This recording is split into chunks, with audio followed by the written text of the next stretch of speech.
All right, guys, welcome to a very special Thread Talk episode. This is our Italy edition because where are we right now? We're in Pisa. That's right, Pisa, Italy. We're inside our cute little hotel room here. We are about to check out in an hour, but we got to get the first part of this episode on the way.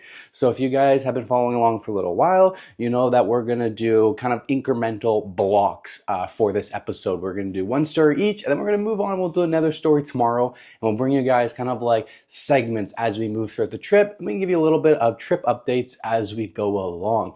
If you guys are new to the channel, I'm Denver. This is Teresa. With my Teresa fiance, and we are ThreadTalk. Guys, we are super jet lagged. Well, Yeah. Denver isn't. Denver got a beautiful sleep last night. I thought I had a beautiful sleep, but after breakfast, I'm feeling it now. Like I feel tired now. I need to wake take up. one of those hydration tabs. Well, I had an espresso, so we'll wait for that to kick in. I bought these like little hydration tabs, like these extra light things. What are they called? Electrolytes. Yeah. Because I thought, well, it is very hot here, and I was really worried. Like, I stay hydrated, but I'm really worried about this heat. I'm scared I'm gonna pass out. We're excited to bring this special edition episode to you. We didn't even say what the episode theme was. The episode theme is Italy. The episode theme is travel stories. Kind of. Teresa's are going to be travel stories. What do you mean? I was only able to find one travel story. What other stories do you have? I'm going to have to wing it as we go along. I'm going to cultivate some good ones for my impending lists.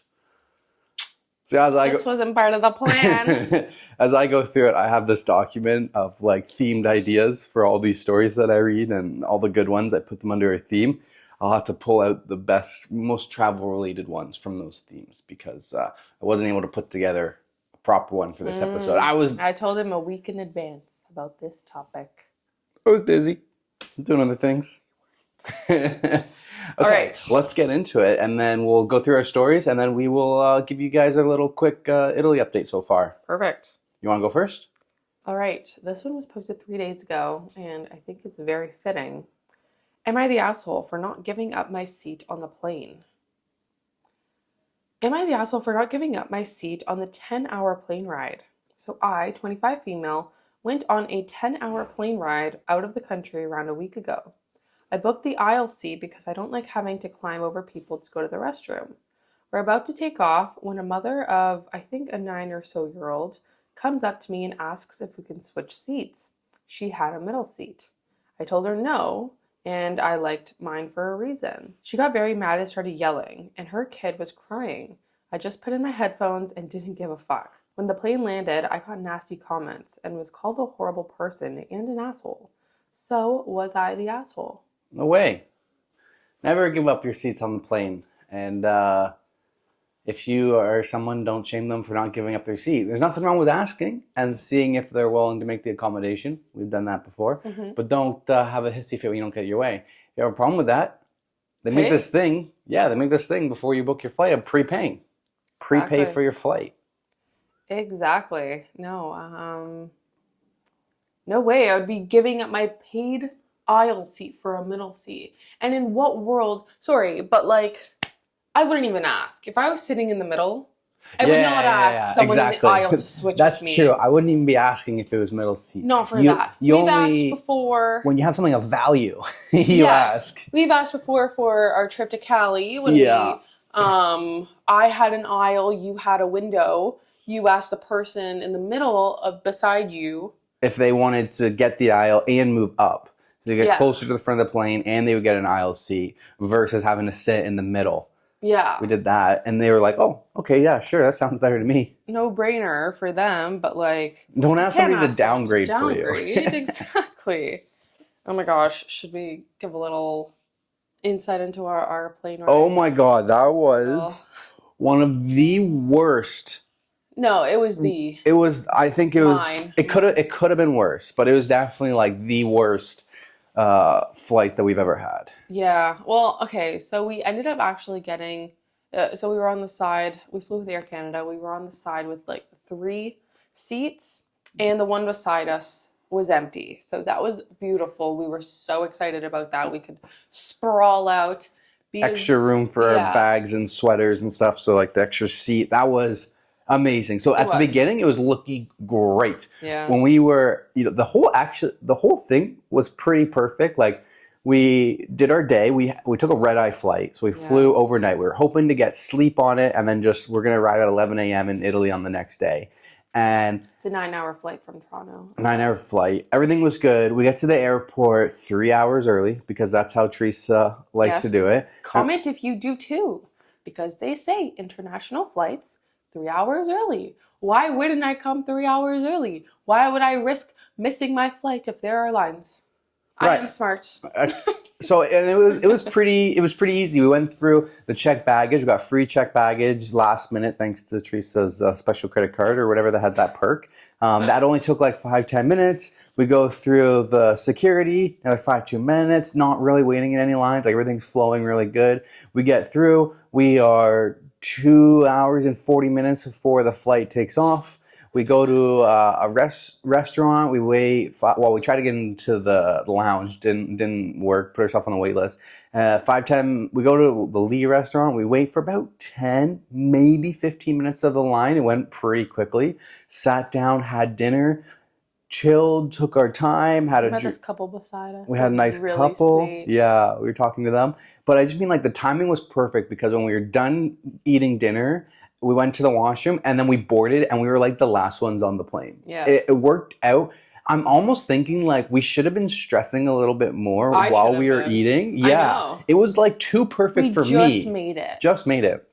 And the funniest thing is like we both go to the washroom. Teresa gets to the washroom before me. Then I get to the washroom and she's like, I'm at the back of the line. So I go over to our gate. I'm at the back of the line. I'm like, I call her. I'm like, where are you? You're not even here. She's like, what do you mean I'm at the back of the line? I'm like, which line? Because I'm at our gate, E72. She's like, I'm over here by where we were at the restaurant. I'm like, I'm pretty sure that's E73 line up. She's like, oh my God, we come over to E72. We're going to Dublin. Yeah. We come over to our gate and there's like 2 people ahead of us. We were literally almost the last ones getting on the plane. Normally, they say boarding and Teresa wants to wait in that whole line. And I'm more of I'm going to sit on my seat until I see that the line's gone. I'll be one of the last people to get on the plane, so that I'm not sitting on the plane for the longest time and I'm not standing in line for the longest time. Teresa's like, it's time to line up. We gotta line up. Yeah, I don't know. It's the anxious person in me. It's the type A person in me that, I don't know. I just need to like stick to my plan. And I don't know what it is. I can't explain it. They say zone 3, line up. I'm zone 3, I'm lining up. Yeah. I'm not waiting for the rest of the people to go on. Yeah, let us know what you guys do. You guys wait because, for me it's like, well, I'm not going to get on. I'm just standing. Why don't I just sit and then I'm the last person and then I don't have to stand as long and then I don't have to sit in the airplane as long. I got to save myself 20 minutes essentially. Yeah. Let us know what you guys do. But we got on our flight. It ended up being like perfect. And I'm thinking after, I'm like, Teresa should have been stressed at dinner. And she wasn't. And it was perfect. It was perfect timing, nice, enjoyable dinner. And then we get on and then it was all looking good. We had nobody beside us, had the window seat, lots of room to sprawl out. And we had a little dinner after we were already stuffed. And then it's time to fall asleep. Teresa, got some Amazon stuff. Thank God for the face mask. She bought an eye mask and a neck pillow, which is kind of actually rough, and a little feet hammock thing. We were blinged out. Yeah, we were. We were prepared. But we were sitting directly behind a toddler. Yeah. And obviously nothing wrong with that. Bring your No, you got to bring your kids and everything like that. It's just, it's unfortunate because I think with the airplane, the pressure, right? Yeah, so I think the poor kid was having like pain because of the pressure and she was crying. I'm not joking, like the entire flight. I think it was a solid, not like the entire flight. Oh, it was. I don't know, because we watched a movie for the first hour and a half. I watched Ghostbusters. And it wasn't bad. And then it wasn't when we tried to fall asleep, but it was like a half an hour into falling asleep. She was crying for 3 or 4 hours, nonstop. It was at the point where I was like, how long can the kids cry for before their voices just disintegrate? Don't they get tired or fall asleep or get tired? It was nonstop. She would maybe stop for 5 or 10 minutes. The parents, God bless them, they were trying to soothe her the whole time. Yeah. Dad's got him on his shoulder, kind of walking a little bit. I felt bad for I felt bad for them. But on a selfish standpoint, we're trying to sleep and it's just brutal. We're tossing and turning. Teresa's I got. had my noise canceling headphones in. I had headphones over my ears, and I'm trying to sleep, so it's putting pressure on my ears. Mine were in my ears. Yeah. So basically, it was the most restless sleep, tossing. Not only are We you. didn't get sleep. Yeah. I didn't get zero. Like I'm not exaggerating. I got zero. So yeah, not only are you on an airplane, like stuffed and crunched with your legs and stuff, but there's just like the seat right in front of us, just baby crying the whole time. So it was brutal to deal with. Didn't allow us to get much sleep. Not or much. any. I got none. I only remember like there was one blip. You did. There was one blip near the Yeah. end. I don't know if she actually was quiet for a bit. Yeah, she was. Or at the not, end. but I got like I remember the time went down from 2 hours left to 20 minutes left. So I got like an hour and a half, hour and 40 minutes of like solid sleep. But other than that, I felt like I was just awake the whole time. Yeah. Next time, I'm just gonna start watching the movie. I'm just gonna watch the movie until I fall asleep. Yeah. And then last night I don't know what it is, but my body was so tired yesterday. I was drowsing off in the car when you were driving here, but then when I got in bed, I'm like, I'm wide awake. Amazing.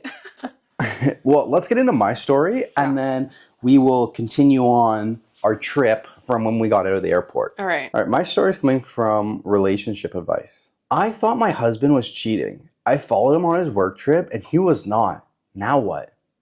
My husband, 27 male, and I, 26 female, have been together for 5 years, and we've been married for just over 3 years. And we have a baby boy who is almost 2 years old, and we are hoping to have a second child soon. We have a really good marriage, and there's a lot of quality, emotional, physical, and sexual intimacy, and he's a great father as well.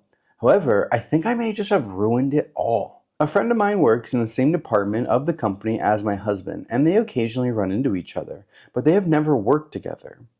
3 weeks ago, she called and told me that my husband now has a work wife, someone of our age who has joined the company 3 months ago on my husband's team and advised me to be suspicious. She showed me pictures and videos that she has taken of my husband with his alleged work wife, and none of it looked particularly alarming, and it looked like normal interactions between coworkers. My husband has mentioned her before and said that they were working on some of the same projects, and he would have to help her get up to speed, and they would occasionally be working together. My husband and I both have open device policy, so I looked through his phone that evening and found only work-related texts and emails between them. I asked my husband about it and let him know that my friend had mentioned him working with the work wife. My husband laughed and reassured me and said it was purely work and told me there's nothing to be worried about.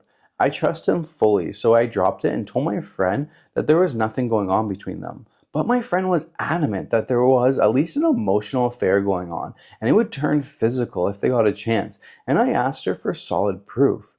There are no signs of my husband cheating from my perspective. He wasn't hiding his phone, mysteriously going out, and he was emotionally present at home, and we were getting intimate very often as well. However, for the next week, my friend would text me every day that they were doing this and that, but there was simply no proof. I grew tired of this, and I told my friend to either send me actual proof of something going on or to stop.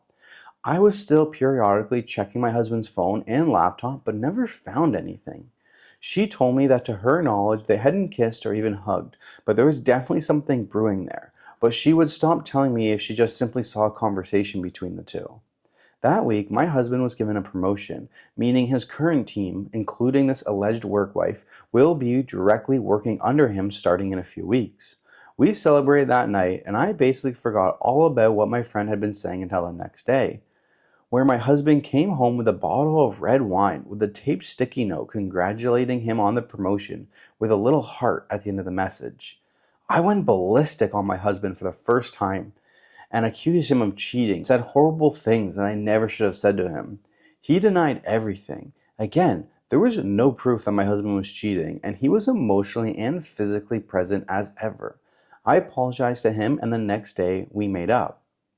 Well, this week my husband had to go on a work trip for 3 days with 3 other people, including the work wife. He doesn't travel for work often, and I was again suspicious if something was going on and made up in my mind to follow my husband and see for myself what was going on. He had a choice between taking a 1.5 hour flight or a 5 hour drive.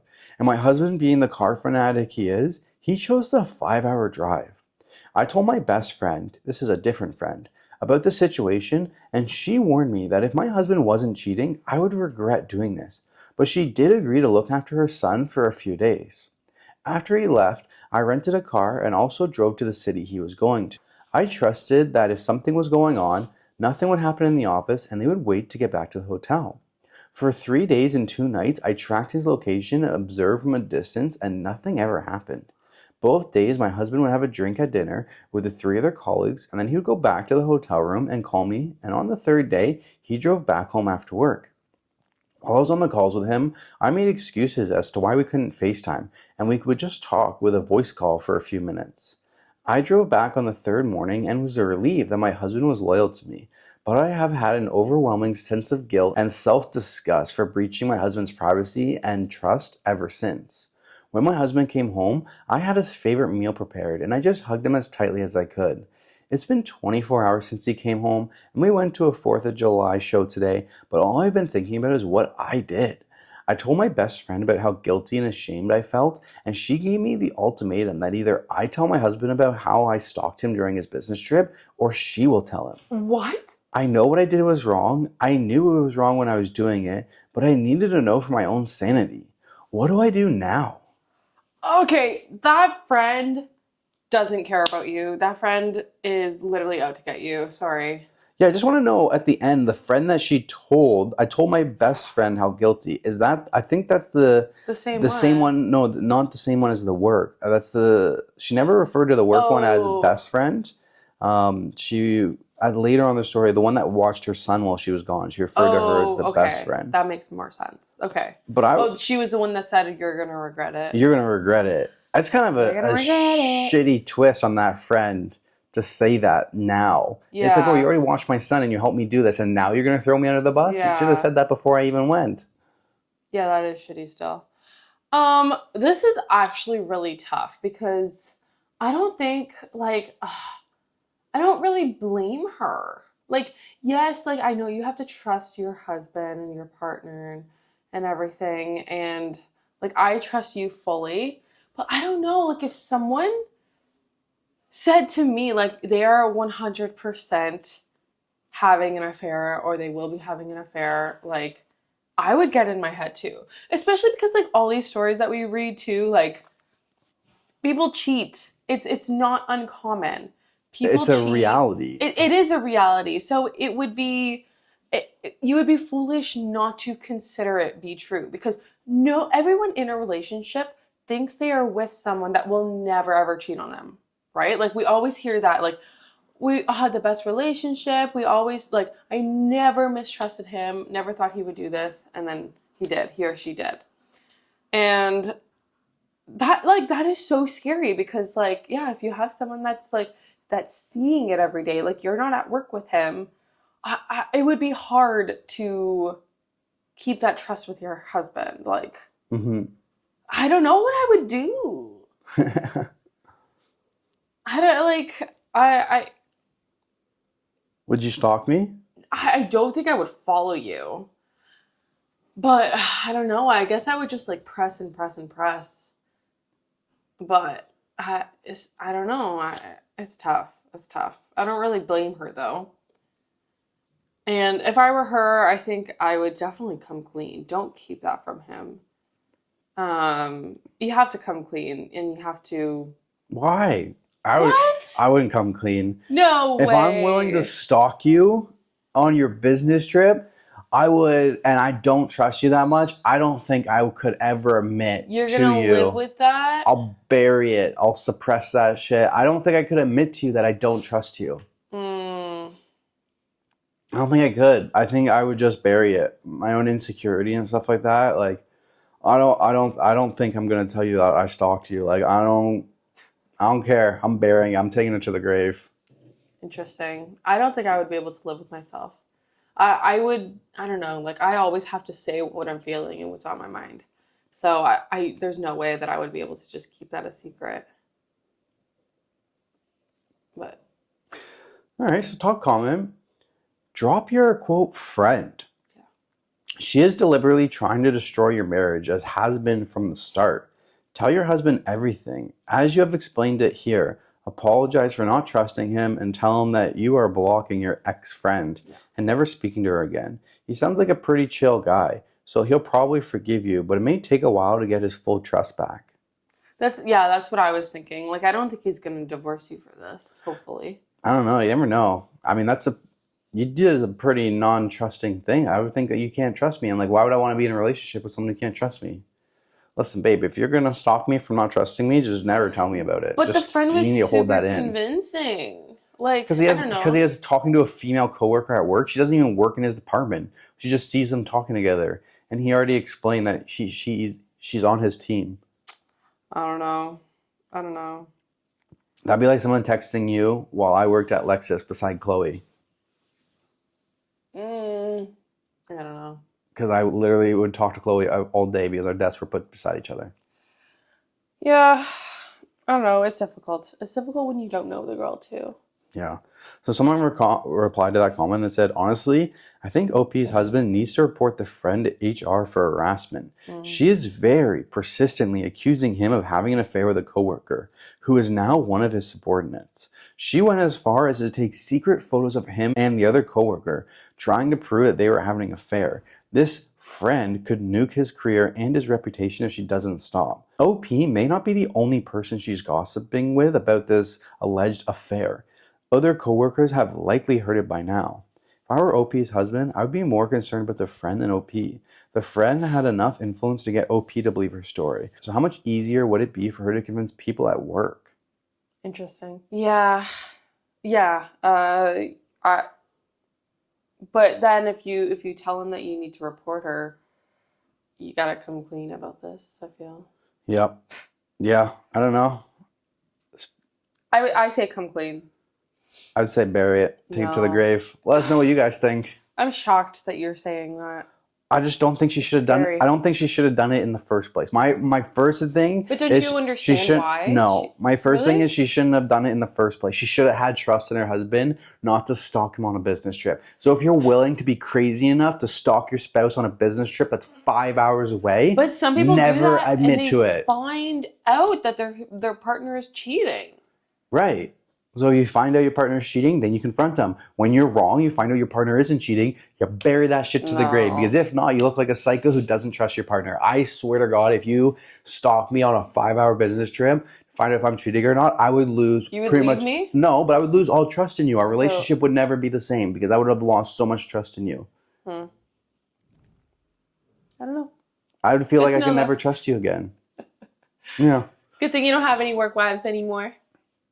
I'm your work wife. You are my work wife. I'm your work wife and your real soon-to-be wife. Soon-to-be wife. And that is why we are in Italy, guys, because we are checking out the villa for our wedding that we are planning for next May, and we're also going to be seeing Taylor Swift. Hell yeah, that's the highlight of the trip.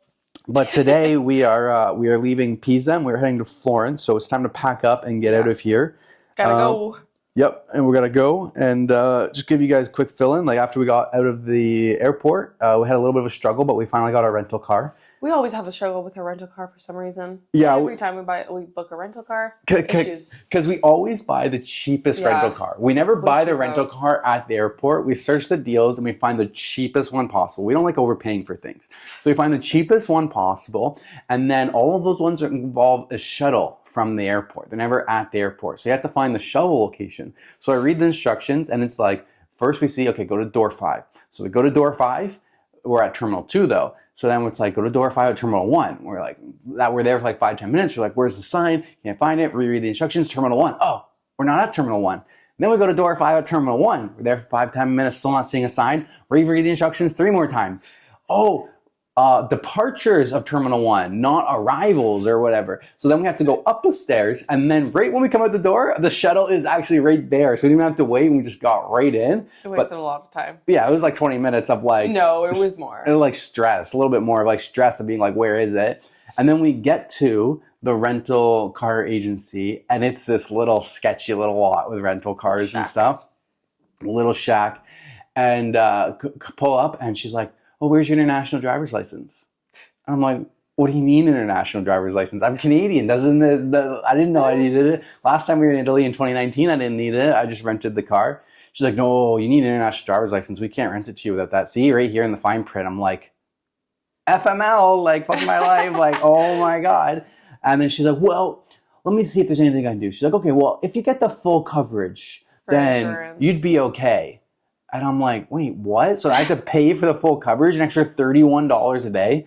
Thankfully, it was euros. Yeah, so that like tripled our booking. Our booking went from like $230 Canadian to like now triple that because of this. But we're like, we still got a really good deal. Yeah, it was a really good deal. But we're like, what are we gonna do? Because like we can't take a train. We have our whole trip is planned around us renting a car. Yeah.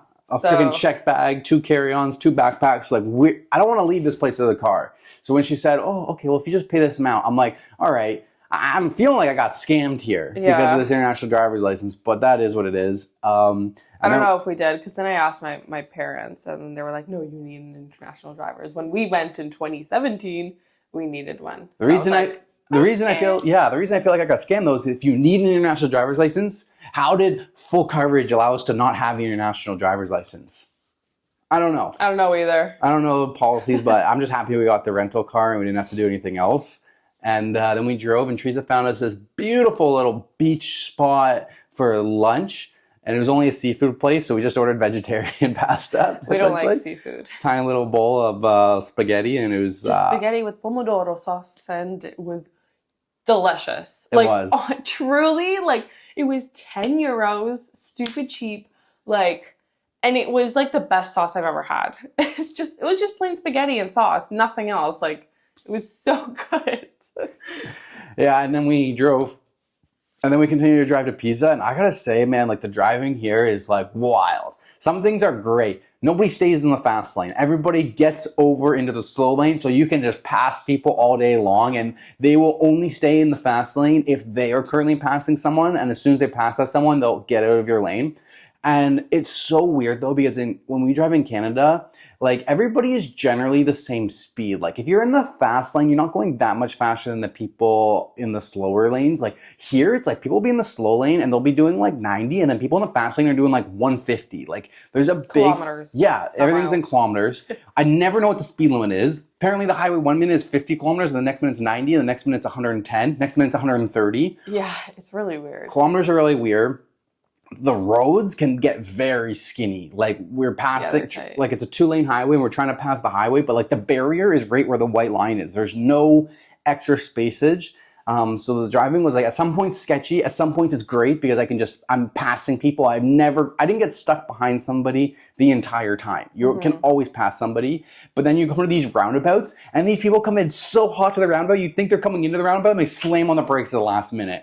So some things have been great, some things have been sketchy, but we've been having a lot of fun, and we're excited. So I think with that, we are going to end this little first segment of it. We're going to finish packing, get to Florence, and we'll check in with you guys tomorrow for more stories and more updates. All right. On to the next. All right, guys, we are back. If you guys are watching the video on YouTube, you can see that we are in a new location with new clothes. Yes, we're in Florence, and we already had our full day in Florence yesterday, and it was amazing. I love Florence. Denver has grown to love Florence because this is his first time here. It was a great day. I mean, it was 10 out of 10. I loved it. Food was great. I bought a hat. We had a lot of fun. Yes, it's been awesome. But we'll just continue on with the stories. Yeah, we'll continue on with the stories, and then after these 2 stories, we'll give you a quick recap of our day. All right, sounds good. Okay. Mine is coming from relationship advice. My boyfriend, 36 male, keeps kicking me, 29 female, out of our hotel room when we travel. Is this behavior going to get worse? My boyfriend makes significantly more than me and loves to travel. He has taken me on a few amazing trips since we started dating, which I have always been incredibly grateful for. I have sometimes covered my own flight and treated us to a few meals or showings/outings on these trips. But for the most part, he covers the majority of the costs on these trips because I don't earn a lot. I never ask him to take me on them. He usually plans them spontaneously or surprises me with them. Initially, this was incredibly fun and exciting to me, but the last couple of trips we have taken left a sour taste in my mouth. A couple months back, he surprised me with a trip to Austin for the long weekend. We had a great time until the last night where he had been drinking. It seemed in his drunken state he had picked a fight out of nowhere, and that got spun into how I quote unquote needed him. I reminded him that I was with him because I wanted him, not because I needed him. He kept making snide comments like, "Oh, yeah, it doesn't seem that way to me," and "Look where we are because of me." I am very prideful, so I started getting pretty angry back and stormed off to our hotel room. He followed me there and continued with the needing me thing, and that I wouldn't have much without him. I don't make a ton of money, but I do well enough where I can comfortably support myself and my needs. I rebuked that I do not need him for a single thing, and he goes, "Oh yeah? Where will you sleep tonight if you don't need me?" I was taken aback and had to fight everything in me not to leave the hotel and find somewhere else to stay for the night. It was 2 a.m. at this point, and I didn't want to risk not finding somewhere and having nowhere to sleep.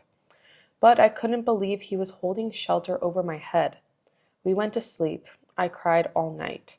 And then the next morning, he was incredibly embarrassed and apologetic and blamed the alcohol. We talked for hours about it, and I truly believed he was humiliated for that behavior and forgave him and moved on. Last week, he had planned a few days in Las Vegas for us. Again, the trip was incredible, where he planned every last thing, staying in the nicest hotel, going to the best restaurants and shows. I really felt amazing that he went to so much effort to create such a great trip and memory for us. Until last night. We went to see Rufus Du Sol at XS nightclub, who we really enjoy. The night started great. We were definitely drinking a lot. Another couple approached us and wanted to join us and dance and have fun. I'm a little more open to meeting new people than him, so I was dancing with the girl and having a laugh while he chatted with the guy. Eventually, I could see that he was upset, so I went up to him and asked him what's wrong. And he basically confessed I wasn't paying enough attention to him, and he wanted to enjoy the night with just me. That is fair, and I apologized, and we separated from the other couple. But it was too late. Something in him had already snapped. I couldn't calm him down. He started calling me names like bitch, whore, etc., claiming I must want to sleep with every dude in there. And then he started on the needing him thing again. Needless to say, that night was ruined, so I went back to our room and crawled into bed.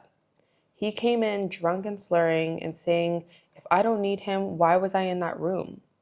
I ignored him and tried to sleep, and he kept using his towel to annoyingly hit my feet and telling me to leave and get out. I ignored it for as long as I could and then eventually got up and left.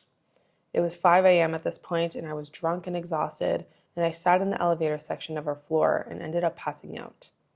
I woke up, and a couple hours later, I went back to the hotel room where he let me in and slept it off. Again, the next day he was humiliated and apologized profusely and even cried a little. I dropped it just to finish the trip in peace, but I am left extremely hesitant on ever wanting to go on another trip with him. He is holding them over my head and booking them to prove this need for him, it seems like. Alcohol is fueling these thoughts to come out, but they were obviously already there. Is this red flag a definite relationship ender, or is there something he and I can work out here? I love him and he is amazing in every other way. If this is some sort of abandonment trauma that he needs to work through, then I am willing, but I'm nervous it is just a negative personality narcissistic trait. Any advice?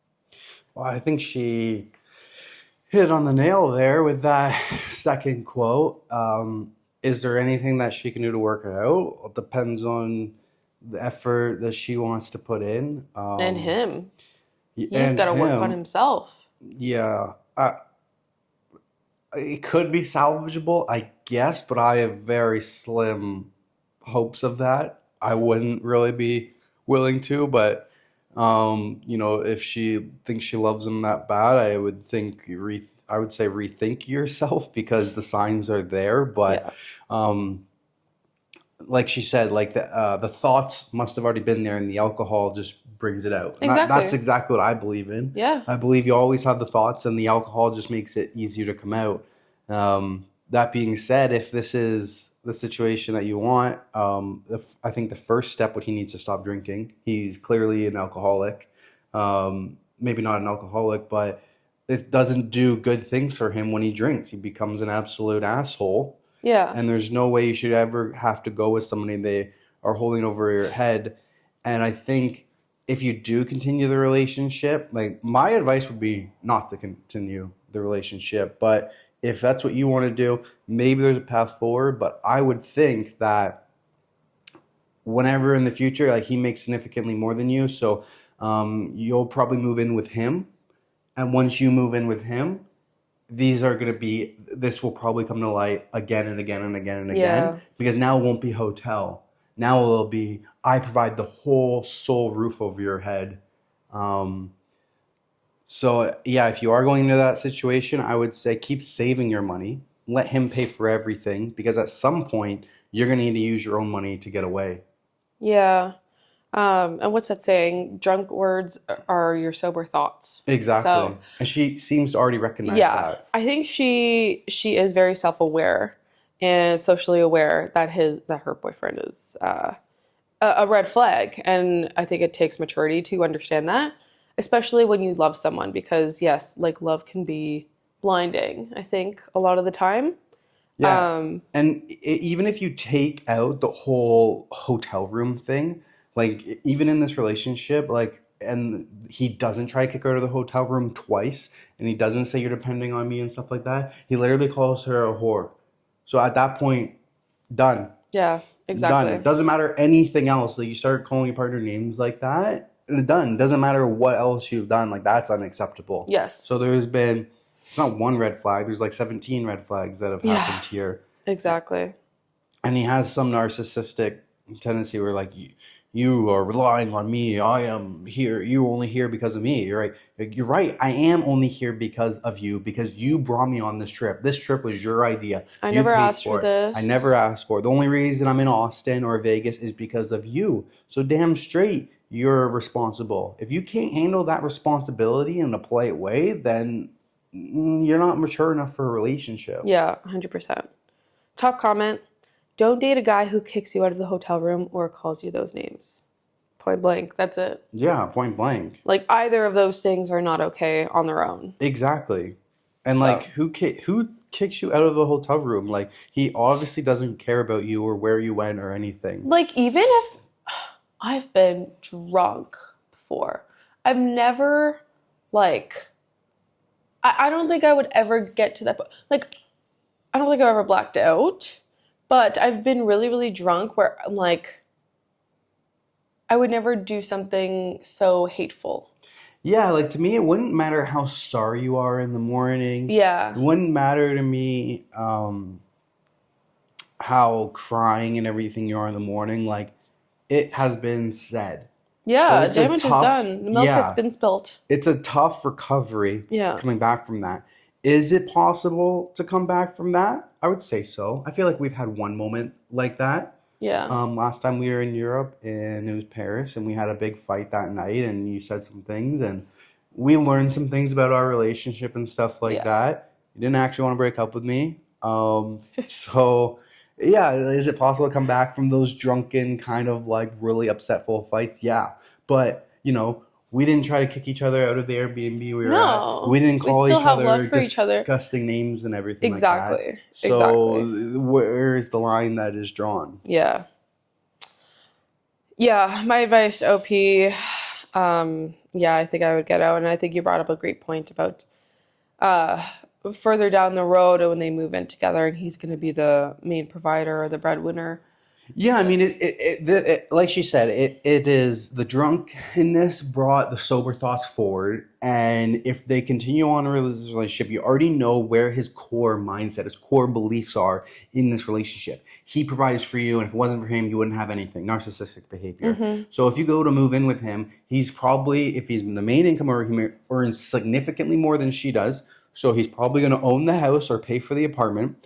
He'll probably pay for all the dinners and all the food in the house, probably pay for her car and stuff like that. And every little thing, every major and little thing that he starts paying for, it's gonna be overwhelming. Yeah. So if she thinks that this is a relationship that she wants to continue with, not to be like a gold digger, but honestly, yeah, I would let him take over with that stuff if you want to deal with it, and keep your money so that you can move Yes. on. because I would have the expectation that this relationship has an expiry date on it.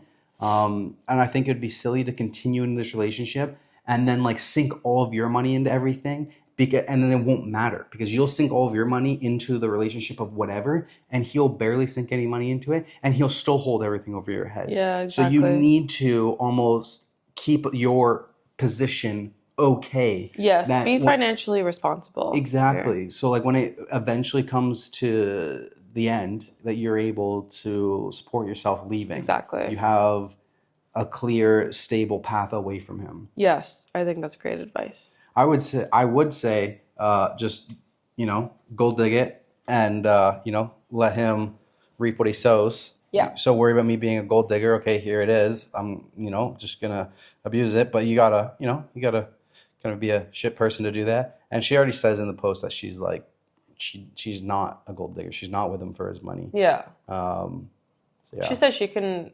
like live on her own. She has the means to provide herself a life that she wants. So Exactly. yeah. All right.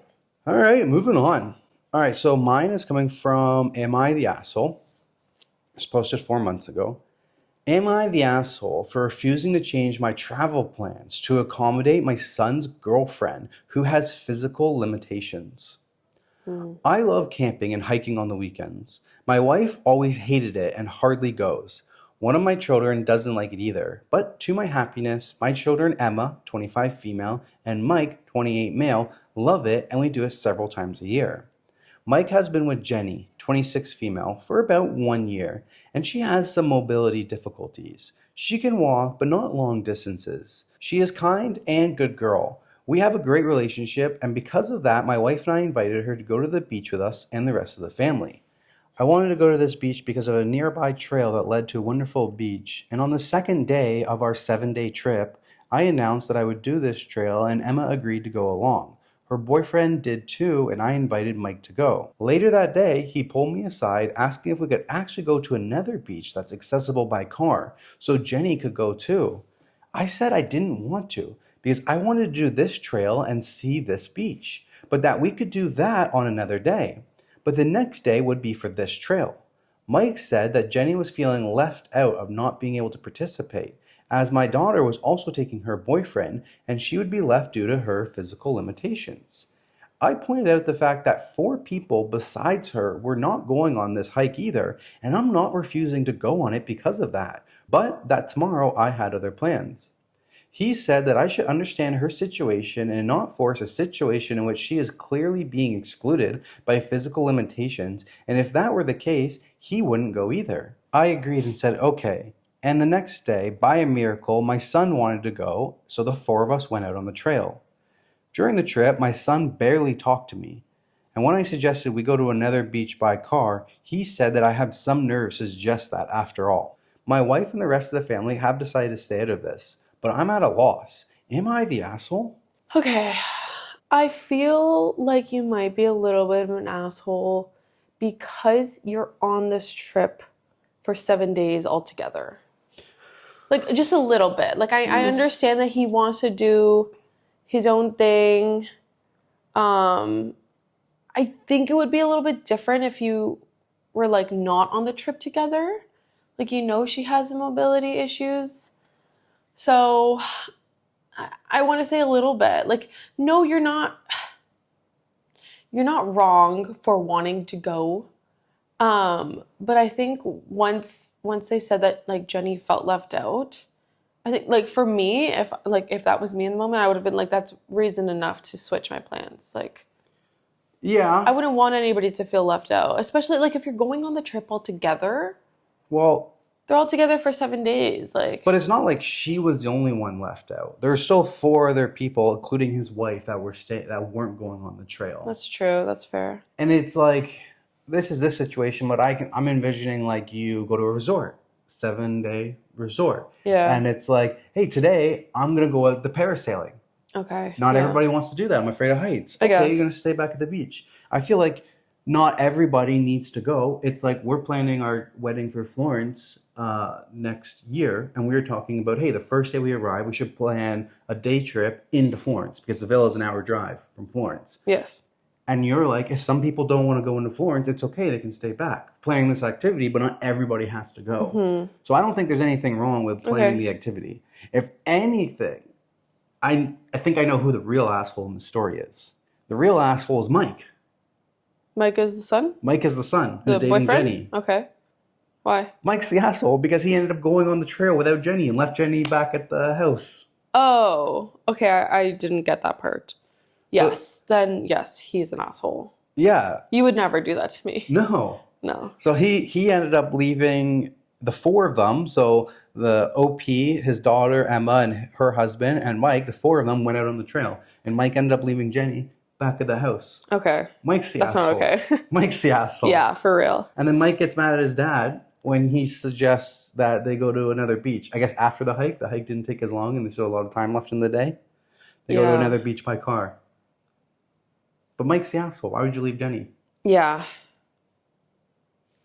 Yeah, I could see that the overall vote is not the asshole, but a little bit surprising. I don't know.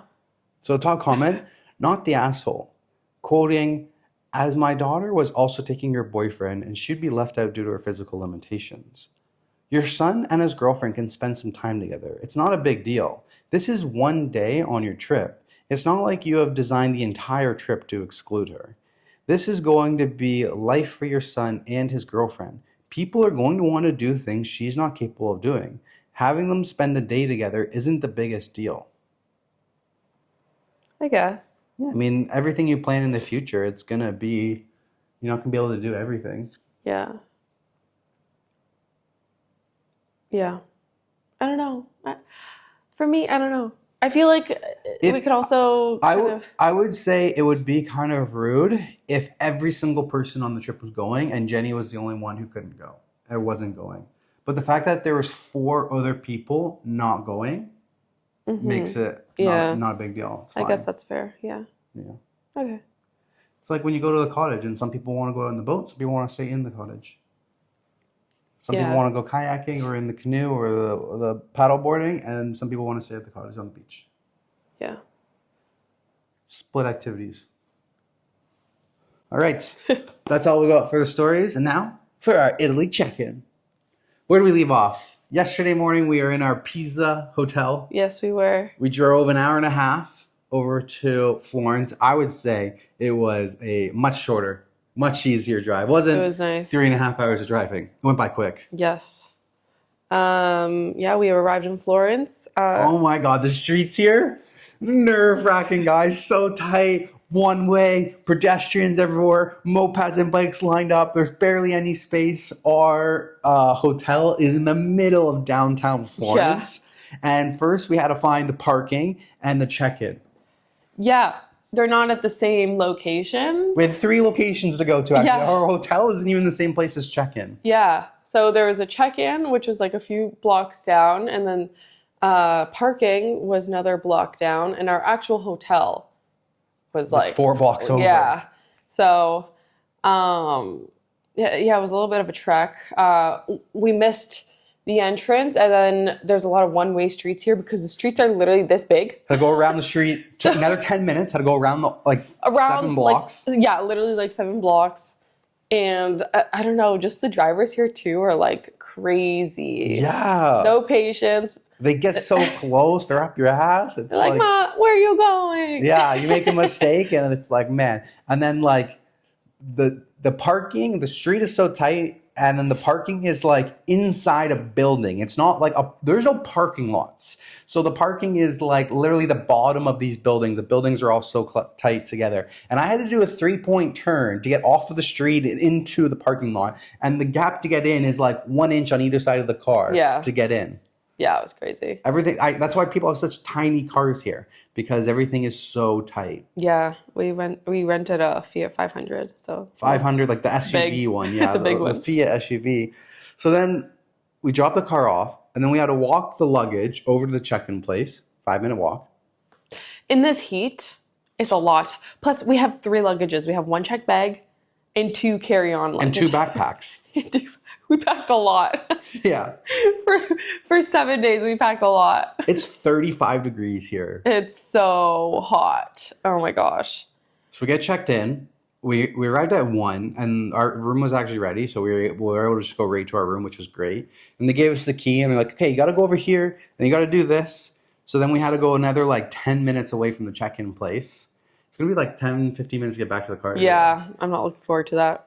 And then we check in. Beautiful, beautiful hotel room here. Yes, it is. Teresa did a nice walk around video for our travel YouTube channel, and we checked in. It's great. It's beautiful. And then what did we do? We went and explored a bit. Yeah, we explored the city. We went to the gardens. We went pretty much everywhere. We went to the gardens. We got some gelato right away. Oh yeah, we did. Went to like some of the fancy cathedral buildings or something. We walked around. We did 15,000 steps yesterday. Yeah. Honestly, that doesn't seem like a lot. I feel like we did a lot. We were on our feet for like 5 hours. Let me straight. double check that because I didn't see at the end of the day. We were on our feet for a lot of the day. We got gelato. We walked around 3. We got a lunch at this beautiful 17,000 steps.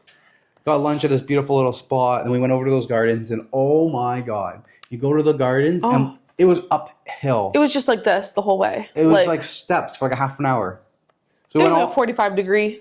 Yeah, we went all the way to the top, tried to stay in the shade the whole time. Luckily, there was a water fountain. If there wasn't that water fountain, I would have passed away. We would have been dying. Yeah. We drank so much water, we were throwing the water on ourselves. I literally had to bathe myself.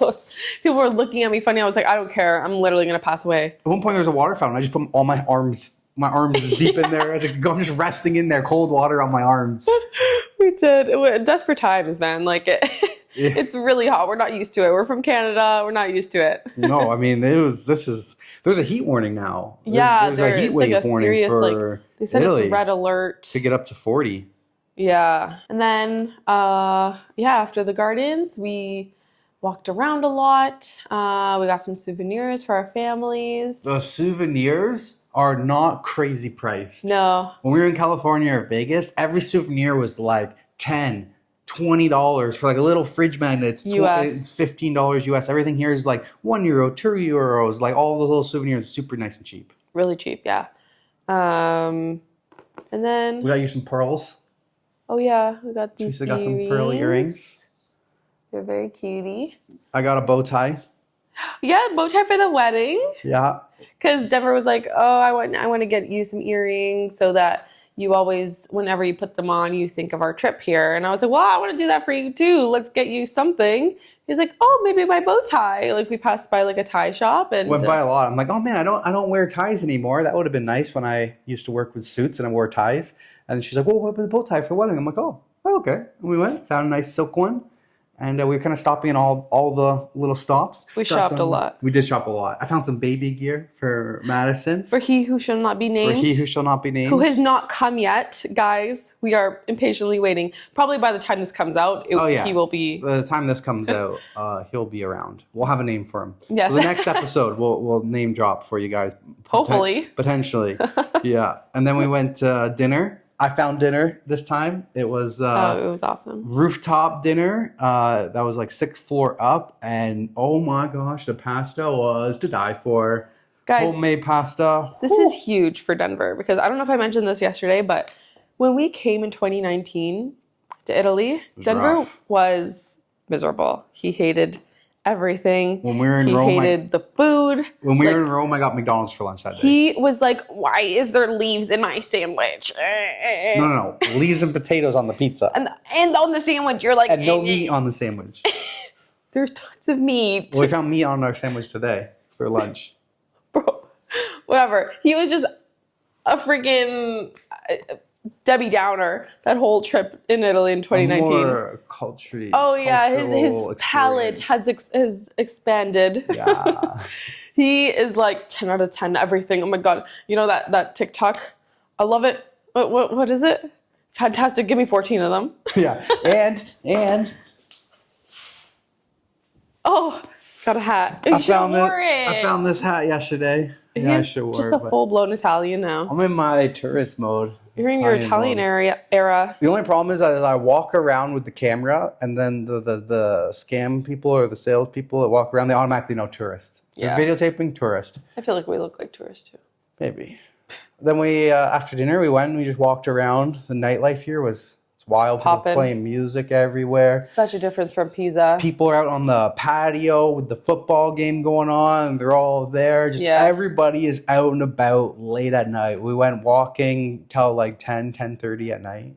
We're jet lagged, so couldn't stay out that late. I wasn't even jet lagged. My feet were like, I'm done. I've been walking all day. Good thing for those Dr. Scholl's shoes, but I know. walking all day and I am done. We did 17,000 steps considering we only really started our day at 1 o'clock. Yeah, that's true. Because we had to drive here, we had to check out. 2. More, we didn't start walking really till like 2. So that was a lot of steps for starting our day at 2 o'clock. It was. But yeah, today...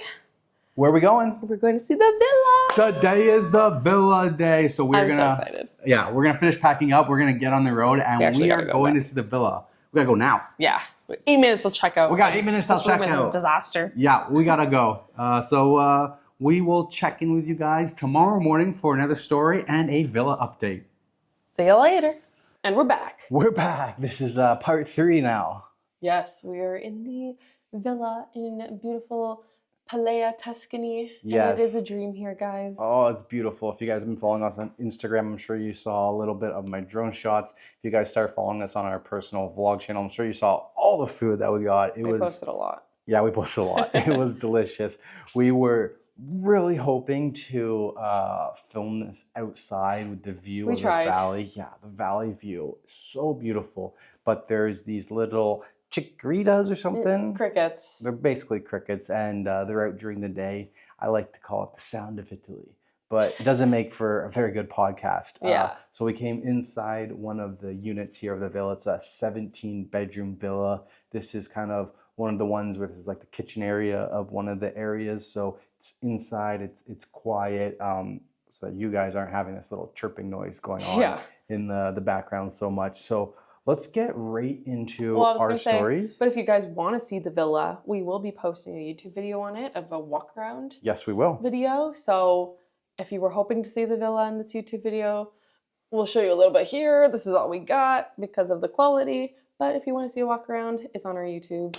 Yeah, our travel channel YouTube, not the ThreadTalk one, the Denver and Teresa YouTube channel. So if you guys want to see more of that, check that out. We also have the full Italy vlog that will be up there as well, or maybe we'll leave the links down in the description of this YouTube video or Spotify link or anything like that if you guys are interested in that. But let's hop into the 2 stories that we got. And after we do our stories, we'll kind of go through and talk a little bit more about our experience here at the villa and where we left off from yesterday of leaving Florence. Yes. All right. Sounds good. Me first? Yeah, you first. All right. Am I the asshole for canceling my vacation because my sister is sending her kids? Hey all, need to bounce something off of you. We've been planning a family vacation for months. This would be my first vacation in 15 years, and it's kind of a big deal. I was recently diagnosed with ADHD, and this year is just the first year I've enjoyed getting out. My sister has had her struggles in her adult life, and she has 3 kids that spend half of their time with their grandparents/my parents. They're fun kids, but they aren't well-mannered. They don't listen unless it involves yelling or being asked multiple times. Telling them not to do something often results in them doing it when nobody is looking. Today we get together for Father's Day and find my sister isn't going, but she's still sending her kids.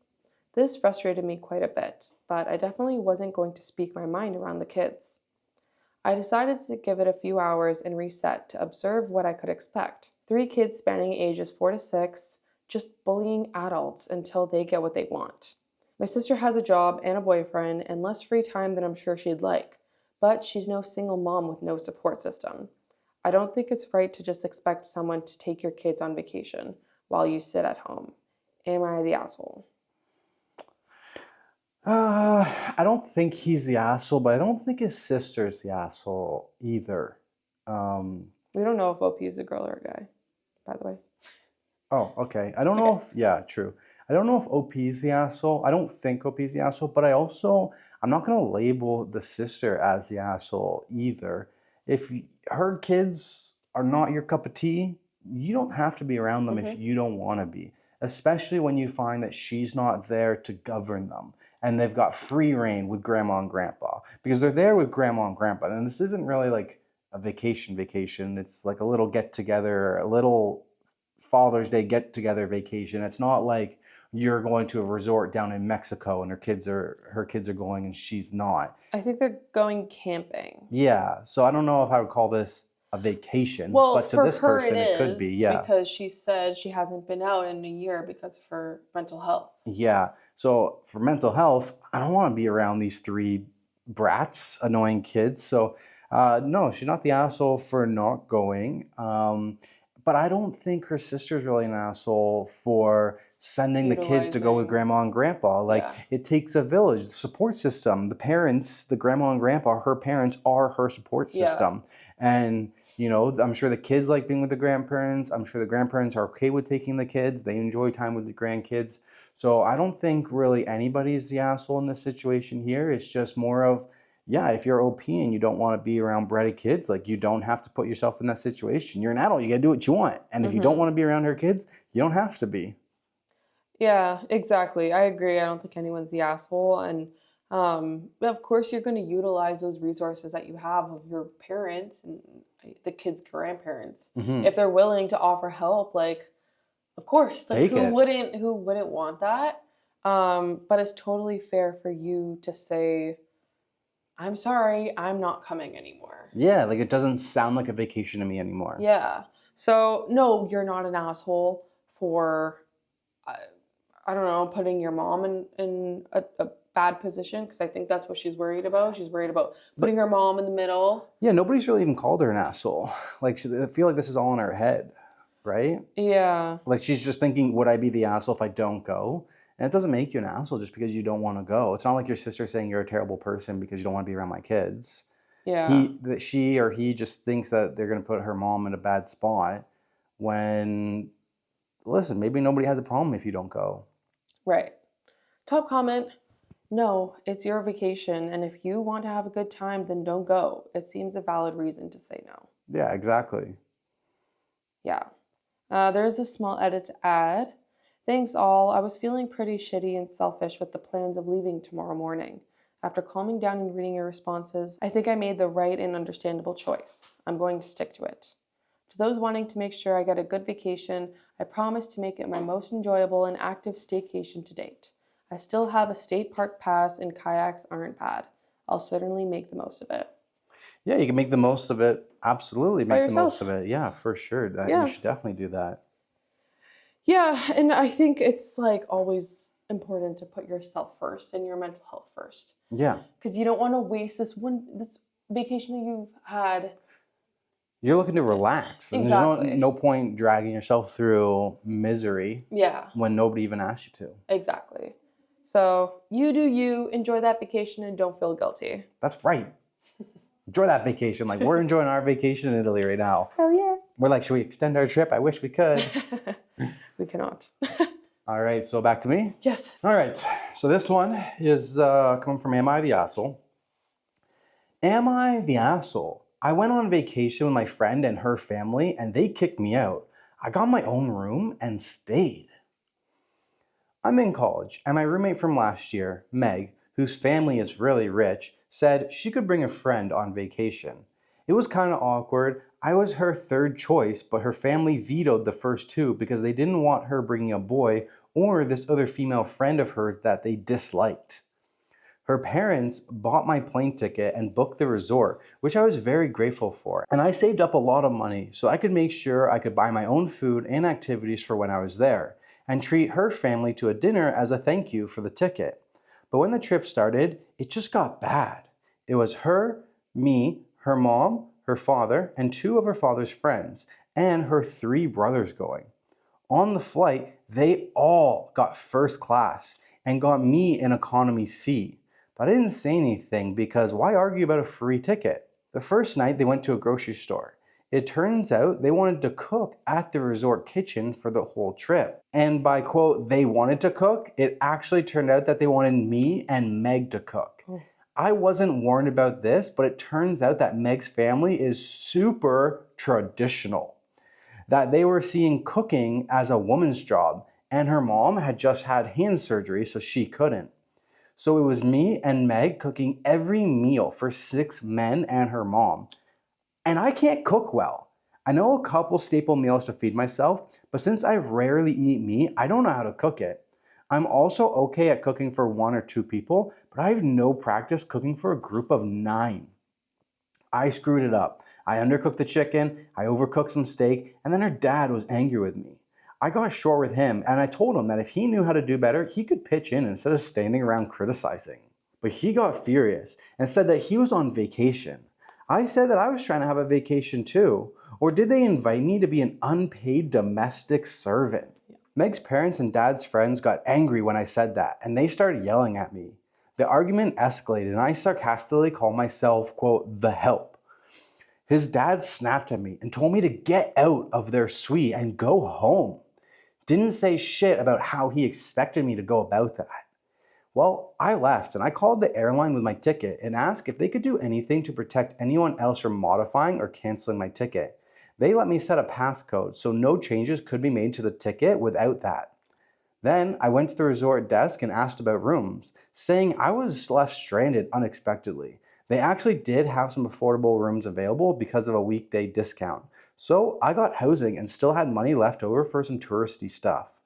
I went sightseeing and I relaxed on the beach for 3 days until Meg's parents ran into me. They were taking a sunset walk and did a double take seeing me on the beach. They said that they thought I was going home, and I said I decided to stay. They were angry because they saw me staying and using the return flight as having deceived them into thinking I could afford a vacation and using them for flights when I could actually afford things.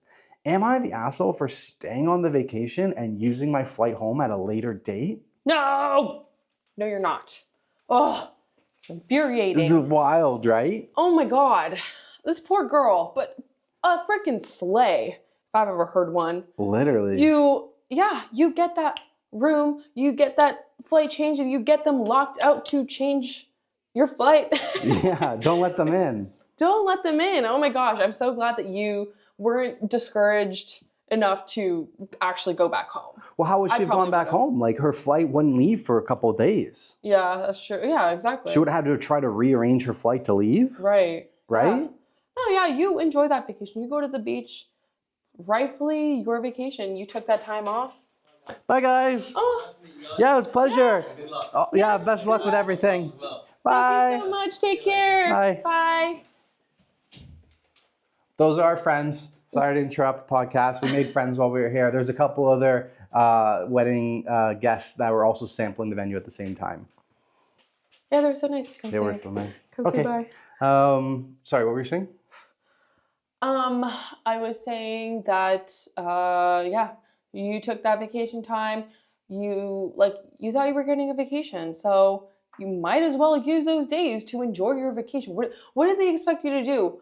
Okay, if they didn't expect that you could afford the plane ticket, how did they want you to get home earlier? Yeah, they're just jackasses. And if that wasn't the case, did they want you to just sit in a room and cry all day? Like not enjoy your vacation? No, they wanted her to be a freaking slave. Yeah. Obviously she's their kid's age, so she's younger. She doesn't have the wealth of money like they do. She is in a good spot where she's saved up, and luckily she had the money to do that for herself. Yeah. Imagine if she literally only went because they offered and she had no money to help support herself. Yeah, exactly. That would have been a terrible situation that they put her in. Those are terrible people. Mm-hmm. No, they are terrible people. And yeah, when she said, I'm the help, that is exactly what they were treating her as. That's exactly it. The help, yeah. They were expected to cook. She said it sarcastically, but it was true. Yeah, it's pretty unfair of Meg, her friend, to do that to her as well, to even put her in that position. Yeah. Meg knew that she was going to be expected to cook, especially since her mom just had hand surgery.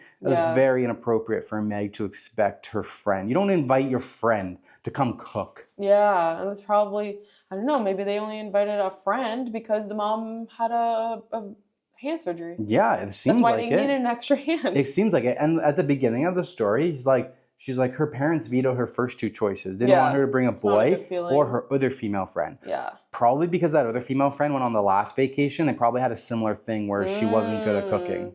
Oh, yeah, you're probably right. And they don't want a guy because the guys don't cook. Exactly. Damn, that made me mad. Yeah, that one, it made me upset too. It'd be one thing if they told her hey, we need someone to cook. Do you want to come?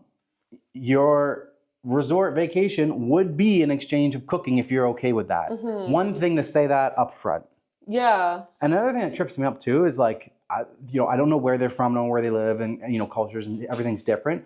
But when I think of resort, when I hear the word resort, I think of all inclusive. Yeah, me too. But I know that's not everywhere. Yeah. But you want to point that out for me. When I'm saying resort, I'm like, what do you mean cooking on a resort vacation? Yeah. Like that sounds like all inclusive. I agree. And even if it's not, like we're gonna go out for dinner. Yeah, like she said, she was like, I saved up money so that I could, pay for dinner one night and everything. I could take care of dinner on the one night. Yeah. Oh, this was crazy and infuriating. Yeah, craziness. So top comment, not the asshole. This is no way to treat the friend of your child. Also, is no way to treat your child. What the fuck? Poor friend. Yeah, 100%. Yeah, I feel bad for Meg. Their parents are like that. Yeah, me too. That's how you grow up with some like Hating internalized misogyny. No. That too. Yeah, like those gender roles type of thing. Like, yeah, it's really sad. But hopefully she can, I don't know, grow up and break through those biases that she has. I don't even care if Meg does or not. I'm blacklisting Meg. Meg should never have even invited her friend. Meg did her friend wrong by even inviting her and not telling her. Yeah. So I'm not giving Meg a pass because regardless, like you should. Well, I just mean for the sake of other people. I hope she changes. I'm out. I don't care about Meg anymore. All right, you want to talk about our villa? Yeah. Okay, of course I do. Where do we start off? We left off, guys. Sorry, I just want to say, if you guys are bored of us talking and you just want to hear the Reddit stories, just skip forward. Yeah, I put the timestamps in there for you guys. This is just a unique, special episode because we've been talking about our villa, our wedding for a long time, since pretty much the first couple episodes. People have been on for a long time. We get a lot of messages. People want to hear about it and stuff. So that's what this is for. But if you're somewhere new and you don't really care about us and our personal life, I got timestamps for you. So feel free to just go ahead through those timestamps and you can skip ahead to the stories. Yeah. But for everybody else, this is for you. So yesterday we left off. Right after we left filming yesterday, we headed to the car from Florence. We drove, it was about an hour drive out from Florence to the villa. 10 minutes before the villa, there's this little town that's at the top of the hill where we stopped in for lunch. Yes, the town is called Playa. Playa? I don't know, P-A-L-A-I-A. And yeah, we found this little cute lunch shop spot. And they obviously, it's not in a touristy area, so they only spoke Italian. I am Italian. I wasn't born here, obviously, but... I'm sitting there and I'm like, I have no idea what she's saying. And she's like, seafood or meat? I'll take the meat option. Yeah, so I tried to speak my best Italian. I understand it fairly okay. When they talk really fast, it's hard for me, but most words, it's like I understand main words. And I'm like, okay, I think she's saying cooked chicken in the oven. I think that's what she's saying. And I try to speak it, but they also understand English a little bit. They don't know how to speak it. I think it's the reverse of me. They understand it. So I would listen in Italian. I would kind of respond in English and they would get it. So a lot of pointing to the menu though. Yes. But yeah, oh my God, lunch was amazing. They came out complimentary olive oil and garlic bread. That was so good. I'm like, another please. So I ordered another one of those. We got some bruschetta. And oh my God, it was fantastic. It was also overlooking. It was on a hill. We had a great view. Yeah, beautiful view. Yeah. Beautiful little table. And it took us an hour and a half to do lunch. It was such a relaxed pace. I had 2 drinks. You're not rushed here. No. They're not rushing you.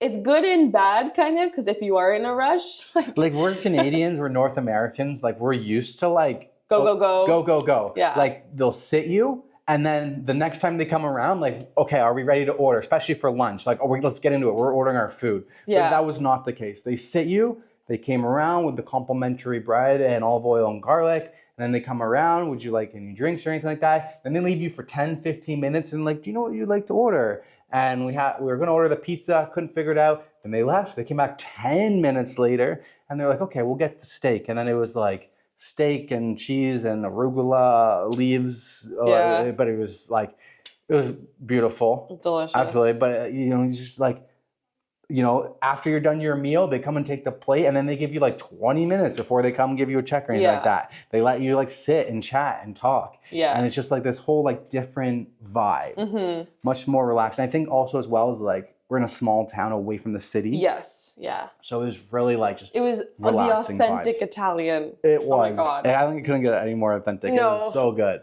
It's so good. I don't want to. And I enjoyed it. I enjoyed it. Yes. Denver has been loving everything, and I love that he loves everything here.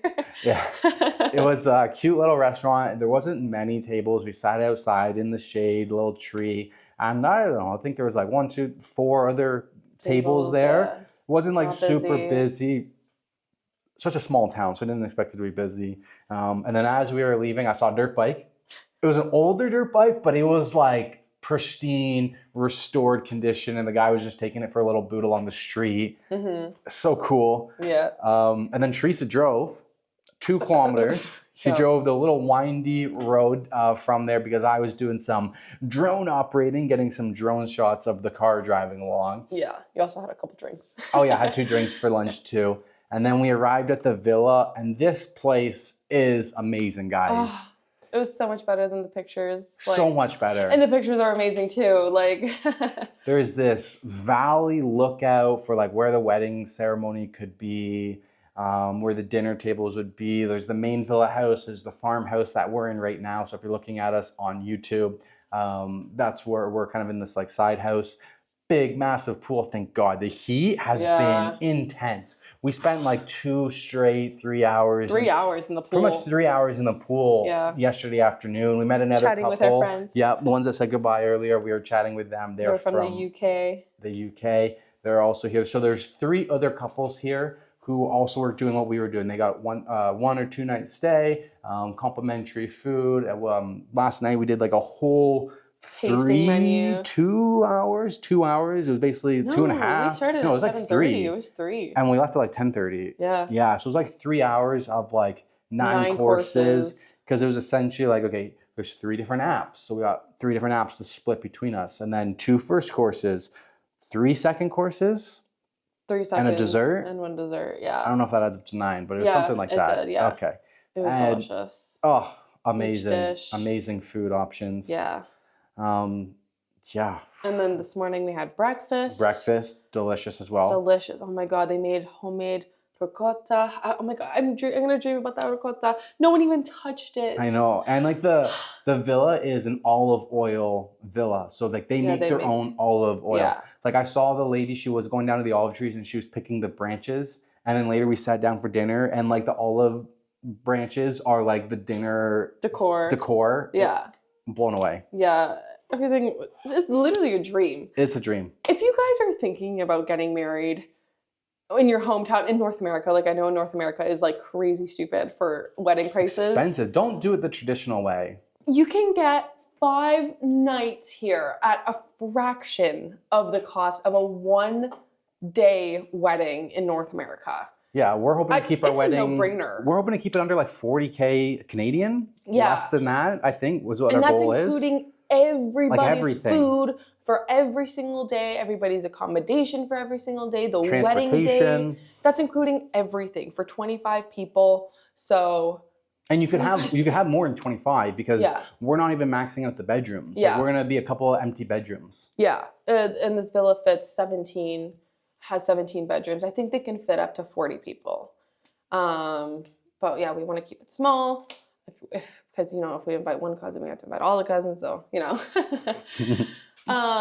but it's amazing. I think you guys should really consider going to Italy for your weddings because I don't know. Now that we've been here and everything, and when I tell people, they're like, "Oh my God, why doesn't everybody do this?" And I'm like, I don't know. Yeah. It's a no-brainer for me. Like your money goes so much farther. And you have such a better experience, I feel. Yeah. It's going to be amazing. So. Yeah, I can't wait. Next year. We're getting married. All right. That's all I got. So we're getting back in the car. We've got a 3.5-hour drive up to Milan. Woo-hoo. And then tomorrow we have a Lake Como trip with early start. We have an early start tomorrow. So I don't know if we're going to be doing the next part of the episode before or maybe after the Lake Como day. Maybe tonight. We'll see. And there won't really be much to say after tonight. So Okay, maybe only tomorrow. I don't know. We'll figure it We'll out. see. We'll check in with you guys later. All right. All right. See you in a later. second. Ciao.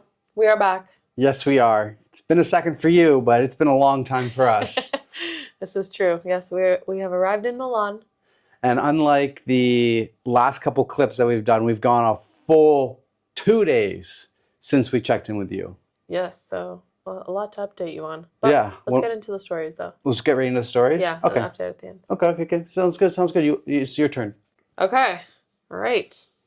I, 22 female, just lost my 2 travel partners, both 22 female, and now I'm going alone on this other continent for the next 4 days.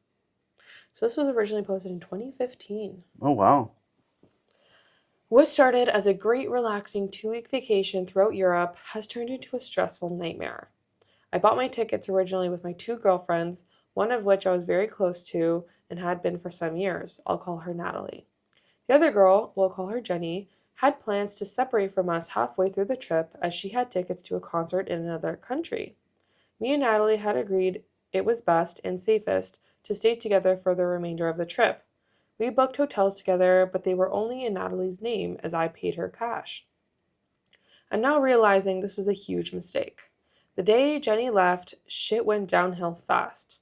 I became ill and have spent the last few days congested and coughing. Apparently, Natalie can't stand the way it sounds when a sick person sleeps, so she continuously woke me up to tell me I was making noise all night, the first night we were alone. This resulted in no sleep for either of us and awkward tension the whole next day. We barely spoke, wouldn't even sit next to each other on the trams, and generally were uncomfortable. Natalie insisted I buy medicine so she could sleep better, so I obliged and bought some cough and congestion medicine. I had a weird reaction to it and it made me super dizzy, so I told her I was going to our hotel to sleep it off. She didn't want to come with me because it was still early evening, but decided to for whatever reason. When we got back, we didn't speak at all, and she made it pretty clear she didn't want to.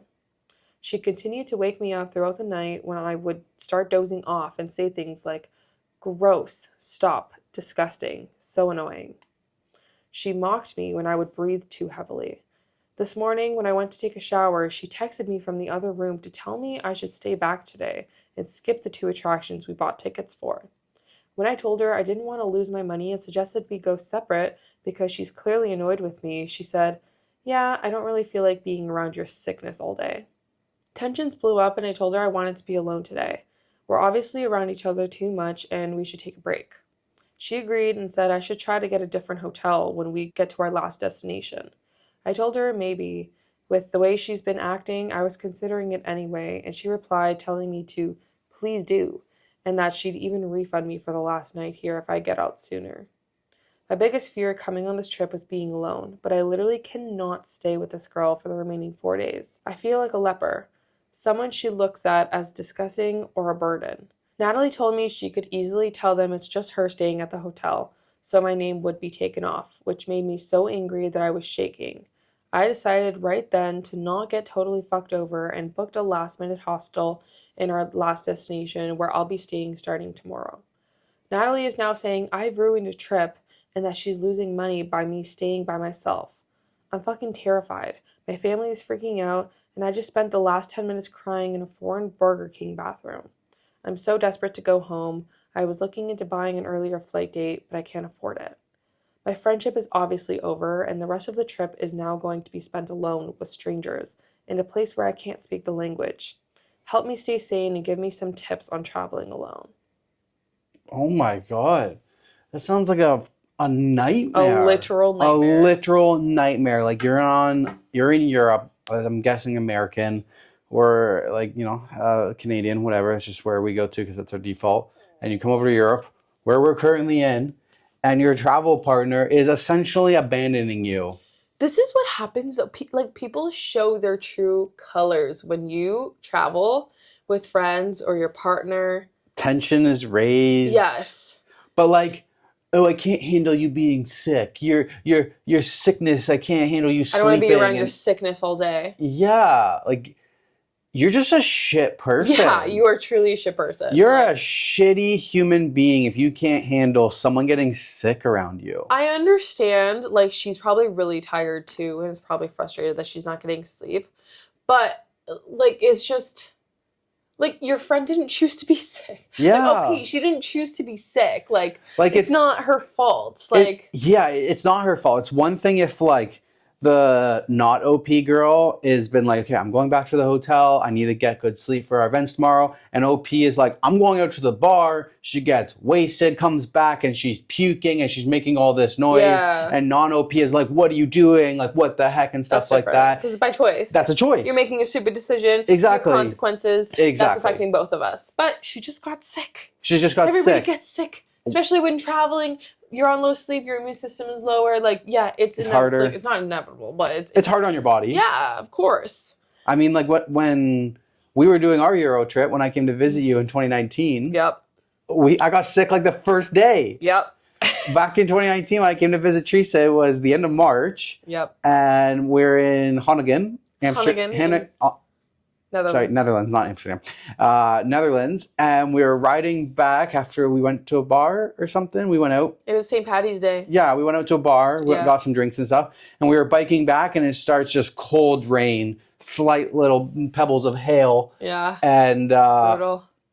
I got sick. And then I was sick for like 3 days. It was a good thing I came early because we had like 3 days where you had like your exams and stuff. So, like, you were going off and studying exams, and I am just dead in your little tiny bed. We slept in a twin bed. Yeah. We slept in a lot of twin beds on that trip. I haven't slept in a twin bed since that trip. That was our budget trip. Oh, my God. That was, like, uber budget. The Paris Airbnb was the epitome of a budget. Yeah. There was no bathroom door. There's no bathroom door. The bathroom was literally... There's no bathroom sink. You had a kitchen sink. It was a little kitchenette. It's like they turned a closet into a toilet and a shower. Yeah. And the shower was like a half-person shower. I wonder if we have any photos or videos of it. I don't think we do, but I should go back through and look. That was crazy. But yeah, like, you're in another country. This person shows their true colors, and then you're left. As I would have done the exact same thing as OP, though, because as soon as that person says, well, I could just tell the hotel that you're not with me. I could just take your name off. Yeah. Since you didn't pay for it or anything. It's like... To use that against her is, like... Shit. Sick. Like, I'm not going to let myself get fucked over, so I would absolutely book myself a hostel by myself. But now you're at a hostel, not even a hotel. Mm-hmm. We stayed at one hostel in Rome. Even with the hostel where we had a private room, it was my least favorite experience. I'm sure some hostels are probably nice. Maybe it was just the Rome one that we got. I think it's better for solo travelers. Solo travelers, like, you get put in a room with like 4 single beds. Yeah. Or like bunk beds or something. So I think it's a good opportunity to like meet people if you're a solo traveler. But if at the same time, if you're a solo traveler, like, maybe you don't want to meet people. Like, this girl was not prepared for that kind of trip. Yeah. I know Madison did a lot of hostels. My sister, who just had her baby boy. We had that news. She just did. He is a big baby. He's huge. He's a big baby boy. Baby Andrew, welcome to the family. We love you already. I can't wait to meet him. I can't wait. As soon as we get home, like the next day. We're going. We're going to visit her. What was I saying? Yeah, I know she did it. And she went all backpacking across Europe by herself with hostels and everything. And she was safe. But, like, it's still a terrifying experience. And especially if she's a girl, right?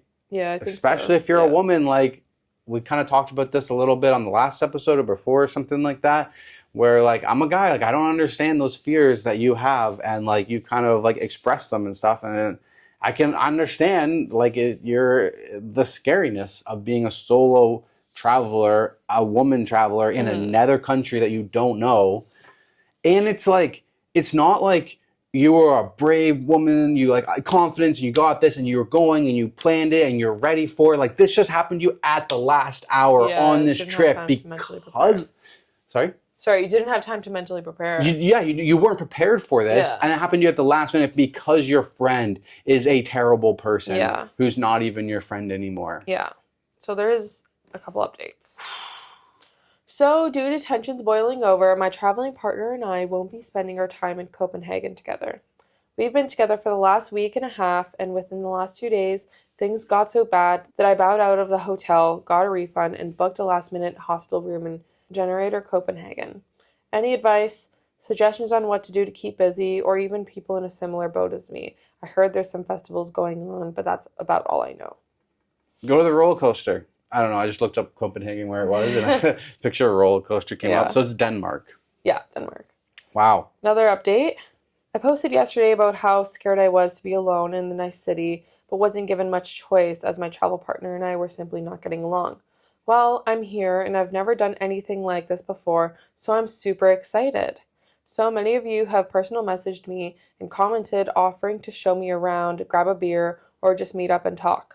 I only wish I could stay a month rather than 2 nights, or I'd take you all up on meeting. With that said, I'll be in Generator Copenhagen if anyone is wanting to hang. I don't have anything planned tomorrow past 5 p.m. Also, a huge thanks to Montaron87, not sure if I'll even see this, for meeting me in Leeds the Plane and showing me generosity. It got me out of my shit situation for a day, and for that I couldn't be more grateful. Anyone shoot me a PM if anyone's down. I'll be here until Sunday morning. One more update. Man, wait, we gotta go to Copenhagen. I know. I'm looking at these photos. Copenhagen is beautiful. Yeah, we gotta go to Denmark. This looks beautiful. Yes, I would love to. This Next looks trip.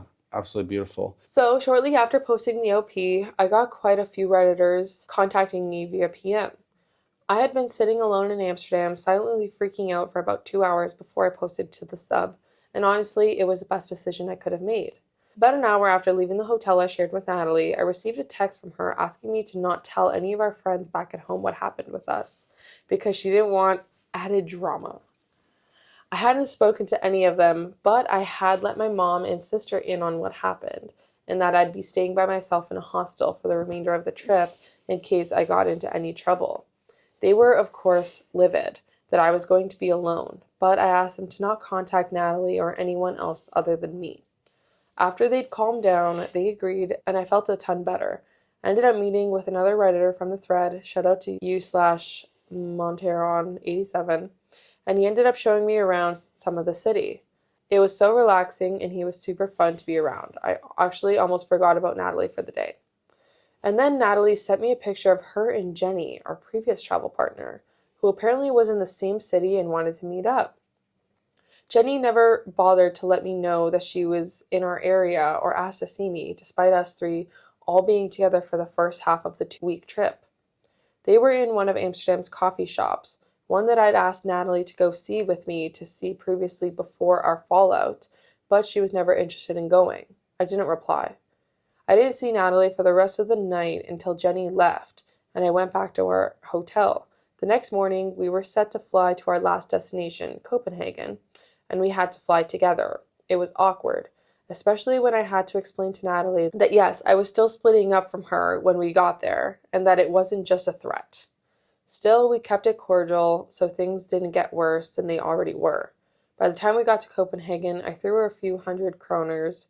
Her purse had been previously stolen, so she had no money, and we went our separate ways. And it was amazing. My initial terror of 100 things going wrong faded away when I got to my hostel. I spent the evening in their bar, meeting new people and enjoying my new freedom. I could be myself for the first time in weeks. It felt surreal. I slept peacefully with no angry Natalie interruptions and spent the following day exploring the city on my own terms.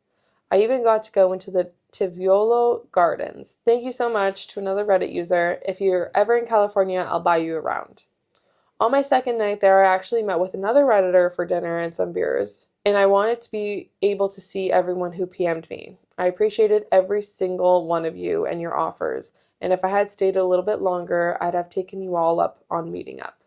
By far the best time I had my whole vacation around Europe was spent exploring on my own, taking my time to appreciate what I wanted to do and not worrying about bothering somebody else when I slept. It was fucking liberating, and I'd do it all again if I get the chance. As for Natalie, we haven't spoken since we returned home, and I feel like keeping it that way. Sorry this wasn't a super juicy update, but I told people I'd update when I get back. No, that was a good update. So I guess the update she was giving us was like she had been planning ahead and she had booked the place for Copenhagen, but she hadn't actually got there yet. She was still in Amsterdam, and I guess they're still sharing that hotel in there. But like honestly, like Jenny and Natalie seem like pretty shit They people. are. But I guess maybe if Jenny was more friends with Natalie, it makes sense why she only messaged Natalie saying, "Hey, I'm in Amsterdam." She probably thought they were together. Yeah. And then when she started hanging out, she's like, "Where are they?" And maybe Natalie didn't even tell the full story. She's just like, "Oh, we decided to go she's probably separate." embarrassed. Yeah, she's embarrassed. Don't tell her should friends be. back home. She's Yeah. embarrassed. She She knows she's in the wrong. knows she's in the wrong. And people are going to take OP's side. And so. absolutely they should, because she's a Yeah. piece of shit. Yeah. POS. I'm happy everything worked out. I'm happy that Natalie still gave her, I think, the money back for the hotel, but at the same time, she still had to give her a little bit of money because her purse got stolen. So not only is Natalie a piece of shit, but this person was also liberated that she didn't have to spend the day with her either. So not only were you a shitty person with the hotel, but it seems like you were a shitty like travel partner to begin with too. Yeah, Like overall, she enjoyed it so much better by herself. Yeah. And then you also let your purse get stolen, so maybe you're kind of like Not smart. not smart.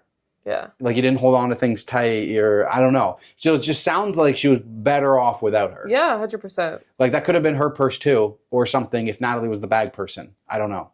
Who knows? But like, sounds like she's way better off without Natalie. Yeah, I agree.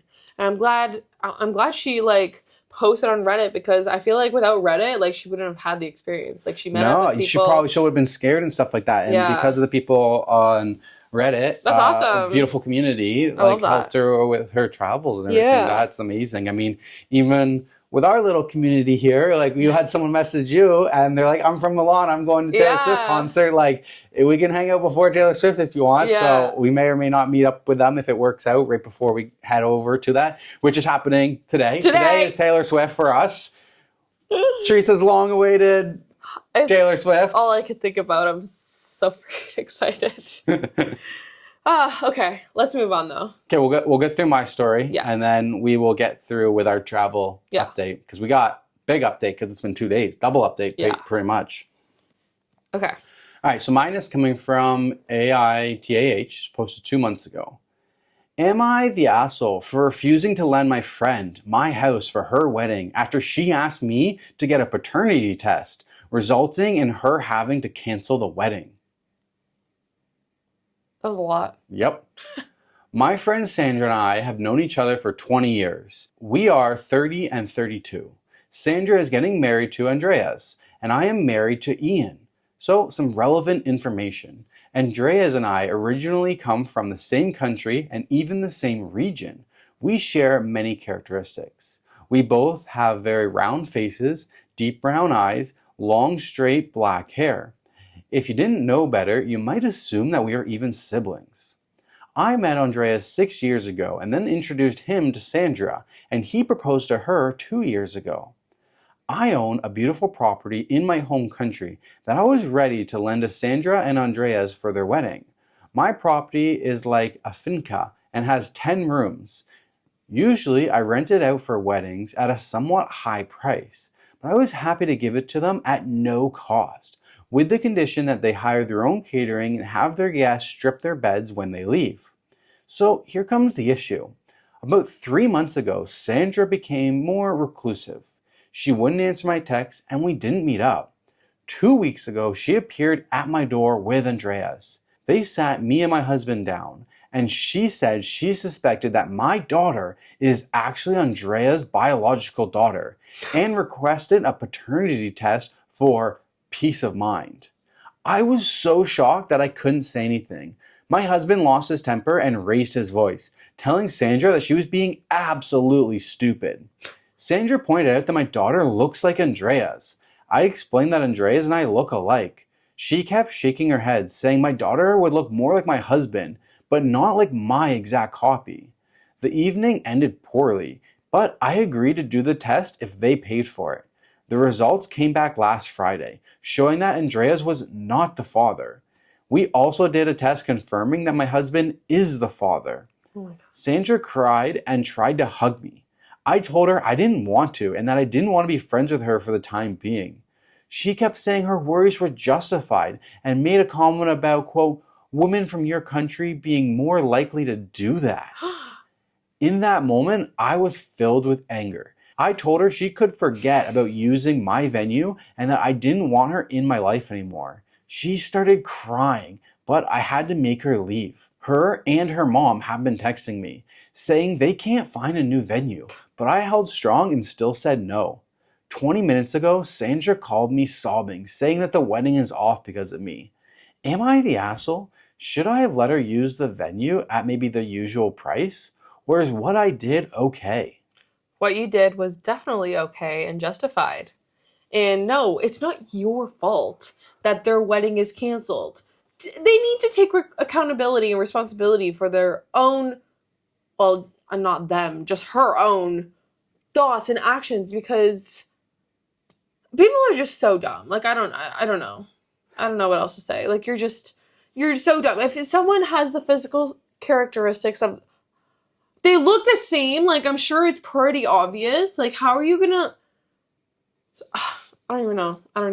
What to say. Like, it's infuriating. I know we're trying to do a travel theme for this episode, but I kind of ran out. But it's a venue wedding theme, which I thought kind of lines up with what kind of half of our travel has been about. So I thought it was pretty good. But yeah, I mean, that's crazy. How could you possibly accuse someone of something like that? That's no small thing. You can't come back from that. No, there's no coming back from that. That's what I mean. Like, if you're gonna do that, if you have your suspicions, maybe do it after the wedding. Right? Like, why sabotage yourself? Like, there's no way you would have thought, like, you had to think it through. Like, okay, either he is the father or he's not the father. Regardless, there's no scenario where you're gonna end up still having the wedding here. Yep.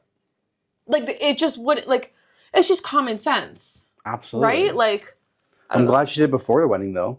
Yeah, no, literally. For OP's sake. For OP's sake, yeah. Top comment, not the asshole. The wedding is off because she accused her fiancé of infidelity and then insulted yours and her fiancé's culture by implying that women from said culture are slutty and have no respect for relationships. Maybe she shouldn't be... Sorry. Maybe she shouldn't be an insecure racist. Exactly. That was freaking wild, that comment. Literally. How are you going to say that and think that that's okay? That's insane. That's truly disgusting. There's a small edit. Sorry. Yeah. Edit. Andreas was not chill about this. He seemed exasperated. He was quite upset and basically just agreed to do this so she would drop it. I didn't include it because I did not see the relevance for the conflict between me and her. And then a small update. They are no longer together. Sandra just wrote me an email apologizing and for some reason PayPal me 25,67 euros. Anyway, thank you for weighing in. And I don't know if this is like, is this supposed to be 2,567 euros? No, I think the comma is... Or is the comma supposed to be a period? And she transferred you 25 and 67 cents. $25, 25 euros and 67 pence or whatever it is. I don't know. So I'm very confused on that part, but that's all I got. That's so random. Yeah, that's all I got. Maybe for like the test or something. But like, if I'm Andreas or I'm me, and you accuse me of fathering one of our friends' child or something like that, our relationship is done. Yeah, 100%. Whatever that paternity test comes back at. Exactly. I know that paternity test is coming back as negative. Yeah. Because I didn't do it. Yeah. So our relationship is over. Exactly. Especially if you're going through like this. Like, there is no more wedding. Yeah, exactly. And I'm shocked that he still kind of held on for like that long. Like, they still try to work it out. Yeah, it seemed like they still at the end. They were kind of like in limbo trying to find a new venue. I would know that you have no trust for me anymore. Yeah, exactly. Yeah, I think this is just all rooted in racism. Like, I don't think that there was anything... I mean, they didn't allude to there being any signs, like they being flirtatious together or anything. Like, I just think, like, her only reasoning is because physically the kid looks like him. Yeah. And, I don't know, she just connected the dots, like, oh, maybe, like, I don't know, that specific culture does this a lot, which is, like, truly racist. Like, that's disgusting. Yeah, that's all I got. Wow. That was a good one. Yeah. All right. Now on to our Italy trip update. If you guys want to skip through, there's timestamps. Yep. I mean, just like last time, timestamps are there. So if you guys want to skip through this one again, you can. But you know the deal. Yeah. So we're currently in Milan. This is our second morning. Yeah, second morning in Milan. So we left off, last time we checked in with you guys, we were just about to leave our villa, our beautiful wedding villa that we are excited to see. Our family was very happy with all the photos we sent them. And then we drove 3.5, 4 hours 3.5 from Florence-ish area Palea. up to Milan. Checked in at our cute little It's adorable here. hotel in Milan. And then we went out exploring to the Duomo. We'd spun the Heel and the Bull in the shopping center. Shopping center. We went out for dinner. Had a rough time finding a restaurant. Oh my God, it started hailing. Oh, it did start hailing. If you guys follow us on our Denver and Teresa Instagram account, you would have seen lots of updates. All the updates. But we posted on there the hail. That's the size of golf balls out of nowhere. We were thankful. Like, we were eating at a restaurant. It was like sort of outdoors, but it was covered. The nice thing about Milan, especially compared to home, is like there's two sidewalks almost. And so there's like an inner sidewalk and an outer sidewalk. So essentially like almost all of the buildings have this like 10 to 12 foot wide sidewalk underneath the building. So the building comes down and then like the last like 20 feet high, 12 feet wide is like an inner sidewalk. So, and it's all beautiful stoned archways and lit up floors and stuff like that. So you're like walking down these beautiful sidewalks, but then you can go outside of underneath the building and then there's like the normal sidewalk and then the street starts. So there's so much walking area and thankfully a lot of coverage. Yeah. So we were in that coverage type of area. So we were kind of outside, kind of inside. I don't really know. But yeah, we were eating dinner and we just started hearing like these banging noises. Like, I literally didn't know what it was. Like, we were expecting thunderstorms. Yeah, it was storm. Like, they were expecting like a storm, which was fine. But then it was just like boom, boom, boom, boom, like banging, and we're like, what is going on? Everyone like gets out of their seat and they're like looking towards like the road. Well, where we were kind of like, our seat was literally halfway inside the building and halfway on the sidewalk, but the covered sidewalk. And then there was farther seats across that sidewalk that were kind of on like the edge of the pillars, in between like the covered sidewalk and the open sidewalk with like an umbrella. Yeah. And those guys had to like get up from their seat and come back in towards the covered They were getting hit. sidewalk because they were getting hit. They were literally getting hit with this giant golf hail. Ball size. I think even bigger than a golf ball. Like, it was huge. Literally, like, and then you could just see all over the road, it's just like white. Yeah. Ice. It was surreal. Like, I've never seen anything like that before. In case you guys aren't looking at your calendar, let me remind you, like, this is July. Yeah. And there's hail. I mean, I think hail happens when it's just like drastic temperature changes. I guess because like it was really hot and then it did rain the day before, the night before, the morning or something. And I think it rained that afternoon that like noontime. So the temperature did drop significantly. I think that's what happens, the evening time. Yeah. Then we bought an umbrella. Yeah. Guy hustled for an umbrella. It was raining. We're like, yep, we should get it. But then the time we were done eating, we didn't need the umbrella yet. So it stopped. €5, whatever. I was like, I'd rather have an umbrella and never use it than not have an umbrella and be dying in that. Yeah. The umbrella wouldn't have saved us from that hail, though. Maybe. It was raining really heavy right before the hail started. Yeah.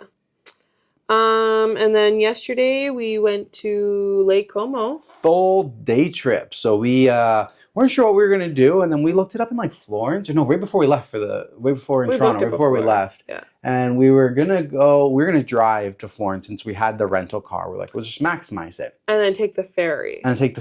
Because there's a cheap ferry. You can buy like an all-day pass and get on and off as you please. Yeah. And go see each town across the lake.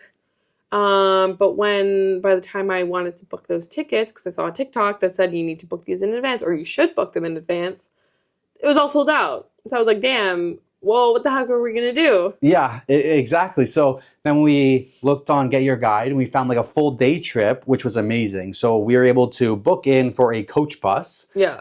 That was like a 5-minute walk from our hotel was the pickup It was spot. perfect. Perfect. We got up early, we got a cute little breakfast, got a cappuccino, headed over there, got on the coach bus, and we took an 1.5-hour drive out to like Lake Como. Kind of went like past Como and went up the lake to like a little town. Yeah, so we were originally supposed to stop in the city of Como, but there was a travel advisory or not a travel advisory, something. Heat? Was it through the heat? I don't know if it was the heat. Forget what it was. I don't know if they specified it actually. So But the day before, they changed the trip like last minute. Yeah. So instead of Como, we ended up going to Switzerland instead. Yeah, we got 2 countries in one trip. Didn't even know. Yeah, so it was really nice. But the city that we first stopped in was Tremes or something. I don't Some know little exactly. yeah. So we had this like 1.5-hour like scenic route that like went along the lake, like up the lake a bit, and we started on the left side of the coach bus, and all the scenic stuff was on the right. And once I realized we were on the wrong side where we were going before the actual scenic stuff started, I was like, babe, there's 2 empty seats on that bus. We need to switch over. We need to switch over. Yeah. And Teresa's always like a little bit hesitant. She's like, we're already here. We don't need it. Why do we need to move? We're sitting down. That's hard. It's difficult to move over to those seats. Let's not do that. So I basically, no, we're going. I pushed her. And You did it. okay, I kind of did. I was on the inside. I was like, let's go. So we switched over, and then bam, we had beautiful views the whole time. The houses along Lake Como were so cool. It was like it was so tight between the road and the houses. So most of those houses, the parking was on top of the house. So you pulled off the road was like elevated from the lake. You pulled off the road, and then parking, and then below it was like the houses. And they are all very expensive. Yes, it's definitely a very bougie community. So yeah, we stopped in.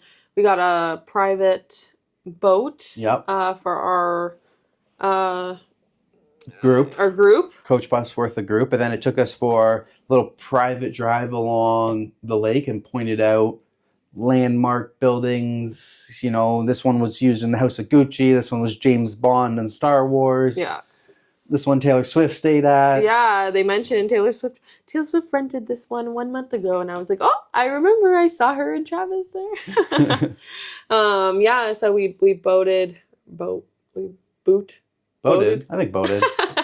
We boated to Bellagio. Had lunch there. We found this perfect Oh my god. little so perfect area for lunch. It was right along the lake, like literally on the lake. Perfect views. It was perfect. We got like a little charcuterie board. Yeah, we got there like wine. got there 5 minutes before it opened, so we are kind of like waiting in line. She's like, let's just wait there. Yeah. And thank God we did, because 5 minutes after we got in, we got our seat. It's packed. It was crazy. Yeah. And we got like right by the waterfront, beautiful views, beautiful vibes. Yeah.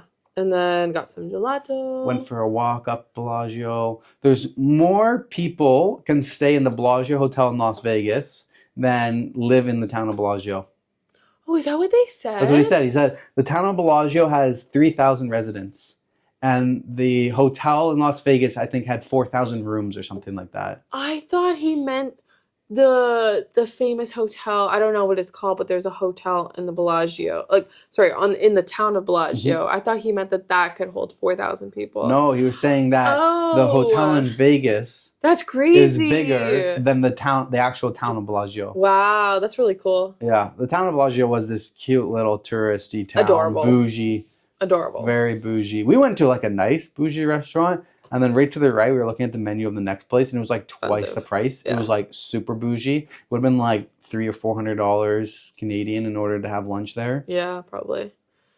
But then and then we took a bus to Laguna, Switzerland. Switzerland. We spent an hour and a half there-ish. We got some... a little lost, got a little chocolate. Yes, got some desserts. Yeah, it was perfect. It was a great day. Yeah, and we bussed home and had dinner here. And woke up this morning, got breakfast, and all I've been thinking about is Taylor Swift. It's time to go to Taylor Swift. I'm so excited. I need to get ready. It's 12 o'clock. It's 12 o'clock get here, ready. so it's time to get ready, and we are going to Taylor Swift. So we will we'll see you guys, and tomorrow for us, but probably 2 seconds for you guys. Yes. All right, bye. All right, we are back. We are in our Hilton hotel room just outside the airport. Kind of. Kind of, yeah. We'll get into a little bit. Since we last checked in with you, it's been about a day and a half. So let's get into these stories, and then we will end off on our trip recap because we are set to fly out tomorrow morning. So this is going to be the last installment of our trip episode. So we'll get into these last 2 stories, and then we'll give you the last little details on how our Italy trip is going. Sounds good to me. You go first? Sure. All right. You're going to like this one. I'm going to like it. Yeah. I like the sounds of that. Am I the asshole for not wanting to travel for a year because we can't bring our cat? My 22 female and my boyfriend's 23 male cat is 2 years old, and I love her with all my heart. I say, quote unquote, our cat, but she's really mine. She's lived with me her whole life. I have taken care of her. She loves me so much, and you can really tell. She cuddles every night with me to go to sleep. I love her with my whole heart. My boyfriend recently came to me with the idea to travel to Australia for a year, 2 years from now. I loved the idea. I was completely on board and told him that I want to go. However, if I can't bring my cat, then I'm not doing it. Well, I just found out that I can't bring her because of the breed she is. I don't want to go anymore. It simply is just no longer an option for me. I told my boyfriend this. He asked me if he applies to jobs there and gets offered one, that I wouldn't move with him, and I told him no. He then proceeded to tell me that he would break up with me at that point. He thinks I'm prioritizing the cat over my life and living experiences. I have no issue with traveling and leaving my cat for like a month. I have done that once before. But a whole year without her would break my heart. She's basically my baby. I don't feel like I'm really that crazy with my pet. Do I just leave my pet behind and move to Australia for a year? Or do I stand my ground and maybe only travel for a month somewhere? Am I the asshole for choosing my cat over my boyfriend's and my experiences in life? Or is he the asshole for expecting me to drop something I love so much to travel? Well, it's not just something you love so much. Like this is... Yeah, it's not like a card collection or something. Yeah, it's not like your apartment that you love Yeah. so much and you'll lose the lease on the amazing view Exactly. that you have at your apartment. So are you the asshole? Not at all. Not even a little bit. Is, he the asshole for breaking up with you because of this? Not really. It just doesn't seem like your relationship is strong enough for that. Yeah. If he's saying, listen, I'm going to Australia. If you're not coming with me, then we're breaking up. Okay, sounds like your relationship is maybe not on the level that you want it to be on. Mm-hmm. But when you have a pet, whatever that pet is... You can't just abandon it. No, you have made a commitment to see their whole life through. Exactly. Like... For us, pets are a part of our life. Yes. For your pet, we are their whole life. Exactly. Stop, I'm going to cry. I miss the cat so much. I miss our cats so much too. I can't wait to cuddle them when we get home. But you make that commitment. So, no, you're not the asshole at all. Like you've known the cat. Yeah, your cat is a priority. And I would have to say, it doesn't even matter because even if it was that, doesn't matter that she's had the cat longer than she's been dating him. Even if... Mm-hmm. She got the cat or they got the cat after. Mm-hmm. And then he was like, oh, I want to go to Australia. And he's like, well, our cat can't come. Peace out, cat. That's not somebody you want to be with anyway. I was just going to say that. Like, that's kind of a red flag. Like, yeah, you would want to abandon the cat. Like, doesn't matter when he came into it. Now, he came in, the cat came first, so it's not his cat. Yeah, so he's not as attached. Yeah. Right? So, but if you want to break up with me because you prioritize Australia over me, then okay, go do that. Like there's could be time for Australia later on in life, but at the same time, like life is short, right? And if you're in that dating relationship, it's not your cat, and you're like, listen, I want to experience life. I want to experience the planet. You only live once. You only have so much time. Time is fleeting. So I can understand the desire to want to go do that. But you need to understand that, hey, your partner's probably not going to be on board if you're trying to talk about take away the cat and stuff like that. So seems like they're just not really meant for each other. I don't think anyone's really the asshole here. Like, if anything, he's leaning on being towards the asshole, but I don't think you're the asshole if that's something that you want to experience in your life. And hey, you've made the decision that this life experience is worth more to me than this person in this relationship. Yes, exactly. Does it make you the asshole? Maybe, but then I would pull up my pillow if I'm at home, where sometimes it's okay to be the asshole because, hey, you got to prioritize yourself first. But if you keep prioritizing yourself first all the time, like, you're going to find yourself having a hard time finding a partner. Yeah, you have to make compromises in relationships. Relationships are about compromises. This is a big compromise. Like, if they've talked about traveling for a year together and this is something that they really want to do, and she's changing her mind. Well, she's not really changing her mind. The circumstances have changed. Yeah, the circumstances have changed. So, yeah, I definitely see both sides. An overall vote is no assholes here. Yeah, no assholes here, really. So, I do agree with that. I don't think she's crazy or anything. No, not at all. I think it's actually, like, it's kind of rare to have pet owners like this, I feel. I feel like a lot of people treat their pets as, like, disposable. Like, if you're so sad. Yeah, like, if you're a young person or like whatever your age and you're considering getting a pet, but you think like traveling full time is in your future, then like don't get the cat yet. Yeah, like, exactly. You need to understand that you need to be in a settled down home ownership place in life when you're getting these pets. You can't suddenly go off for 3 months traveling, backpacking across Europe or going to Asia or going to Australia or anything like that. You have commitments at home. Exactly. And that's something that we have right now. Yes. And that's why we want to do RV life. That's why we want to do RV life. So we can bring the kitties. Exactly. Because if we didn't have the cats, we'd be like, hey, let's rent We would go anywhere. We could go anywhere. Let's rent a Airbnb for 2 weeks here, 3 weeks here. Let's go to Bali for 3 months, whatever. But we have two precious little kitties, which are our children. So the point of the RV and what we're hoping for with the RV in our future is that that's their home. And we can move their home across North America. Very privileged to live in North America with the ecosystem that we have for RV life and able to take life on the road so that their home can move around and we can still experience places. Yeah, and both of us agree that we don't have a problem to limit our travels currently because of those pets. And and we have two pets and we're like, hey, we went to Lake Como, and I'm like, babe, it would be amazing. Can we do like a summer here? Maybe if we did like 3 or 4 months, we could bring the cats. You don't really want to be like 2 weeks here with the cats. Cats need time to adjust. Yeah. So maybe if we made the commitment for 3 or 4 months, that would be a bit better for the cats. It would still be a bit of an adjustment period for them, but you can't really do 2 weeks, but 4 weeks perhaps could be okay. But yeah, I don't think anybody is the asshole in this situation. Just seems like boyfriend prioritizes Australia over her and their cat. And he could say that she's prioritizing the cat over him, which is fair, which I think she should be doing anyway. I agree. Because she made that commitment before he was around. Yeah, I guess, he didn't really make that commitment. So, he's not really obligated to stay. He's not an asshole for feeling that way. Yeah, exactly. All right, moving on.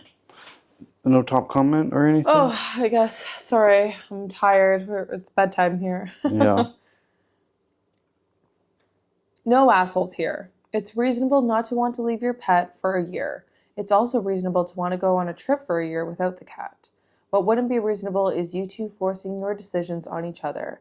It sounds like your boyfriend is creeping into that territory by effectively offering you an ultimatum. That's what I thought.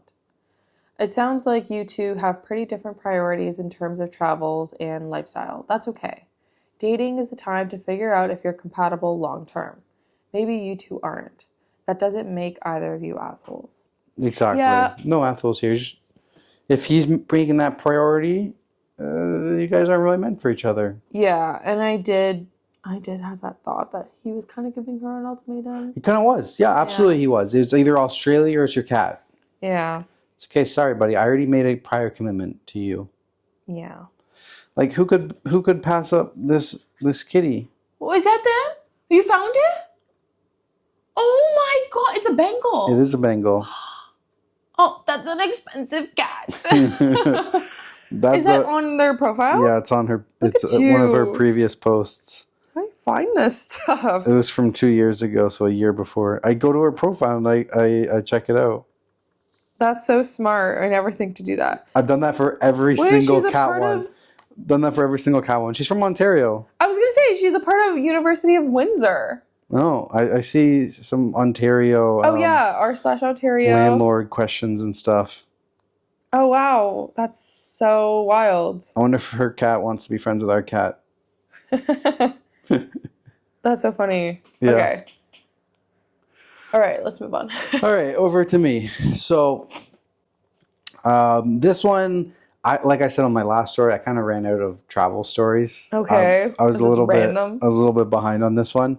So this one, Slacking. yeah. So this one is just kind of in theme because my sister just had her baby, like we previously said when we were in our last hotel. So this one is about pregnancy. Okay. Okay.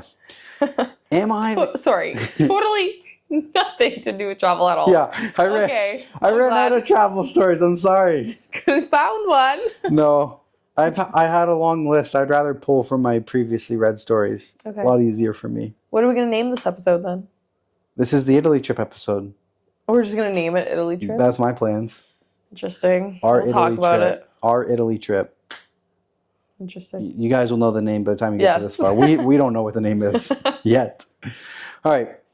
Am I the asshole for kicking out my pregnant daughter to live with her boyfriend since she decided that she wants to keep the baby but not be a mom? Oh. I'm 35 and the mother to a 19-year-old girl. We live in a state where abortion is legal. I had my daughter very young, but I don't regret it. But I would never encourage it due to how hard it was. I had little to no support and would never wish that pain I went through onto anyone. My daughter's father passed away when I was pregnant and she had no stepfather. It has always been just the two of us. I was kicked out of my home the second my family found out I was pregnant. No questions asked, and we haven't been in contact since then. I have since moved halfway across the country, and I will not ever be reconciling with my family. My daughter has been dating her boyfriend for roughly 4 years now. Her boyfriend is the same age as her and not a bad kid, but he's still just a child in my eyes. They both are. Her boyfriend still lives with his parents and refuses to go to college. My daughter wanted to be a nurse, but is now deciding that she won't pursue a career because she wants to be a stay-at-home mom forever. She would have been going to school this fall, but she has decided to unenroll before it began. When my daughter came to me 2 weeks ago telling me that she's 2 months pregnant, I sat her down. I did not want her to go through the same things that I went through. I asked her how this happened, and she says that it was planned. It was okay, sorry. It was planned. Yep, it was an accident. Okay. She and her boyfriend mutually decided that they wanted to be parents, and this horrified me because she knows all about the struggle that we went through together and that I went through alone. I regretfully called her stupid and was upset, but told her that we can work through this together. Since then, she has decided that she is keeping this baby. I gave her strict rules. I told her how it works. I told her what's going to change, that she will be getting an education if she is to stay under my roof. These terms were non-negotiable. My daughter did not like these terms. She fully expected me to allow her boyfriend to move in, who, by the way, is unemployed. Give her her college fund as money to spend on the baby, for the two of them as a couple, or whatever else she wants, but not to pursue an education. And still, she wants to go out whenever she wants. I told her that I will watch her baby if she's at school and for a few hours a day when she's doing homework. I also said that I will watch her baby on Saturdays and Sundays alone so that she can have fun and somewhat be a teenager.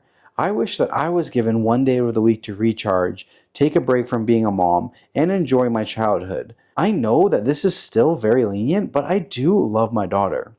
We ended up arguing almost every day since she told me she was pregnant, and my daughter's demands have just gone out of hand. She claims that I'm very unfair, and I told her to go look up what a teen pregnancy is like and what motherhood is all about because the conditions and rules that I gave her are very, very lax. I told her that if she will not abide by these rules, then she'll have to live with her boyfriend's family. She cried and yelled at me, but I put my foot down. She ended up moving out 3 days ago. We've never had a fight like this. We've argued about petty things such as sleepovers and parties, but that was always resolved within a few hours, and nothing was ever serious like this. I've texted her multiple times that if she changes her mind on the pregnancy or the rules, then she's more than welcome to come back home, and that I will always love her no matter what she chooses. I also told her that she'll always be my baby girl, and that I didn't want her to go, but we have no space for a full family, and being a mother means that your entire life will change. My heart aches. I love my daughter and I feel like I failed as a mother despite being so involved. She knows all about safe sex, was never bullied, and we were basically best friends, although I am still her mother and she has always known that. It isn't just fun. I do discipline her when I have to, and we do get along amazingly, and we do everything together. I never thought that this would happen. She had no better reason to get pregnant than, quote, I wanted to be a mom and I'm ready. But she isn't even thinking about what a mother actually does. I know I made single motherhood look, quote, easy, but it never was. I worked 2 to 3 jobs for the majority of my life and didn't eat some days so that my daughter never went hungry and always had nice clothes. I only finally got a real job as a nurse 2 years ago after being in and out of school for over a decade. Am I the asshole for kicking her out? I thought that this was the best thing to do to teach her that things are going to be changing. I want her to come home. I really do. But if she won't accept these new rules and understand that motherhood is not easy, I can't let her back in willingly. I feel like such an asshole though. Oh my God, this one's really tough. No, you're not an asshole. I think it's really important to stand your ground, because she has to learn on her own. She's 19. She's an adult. She made this choice to have a child.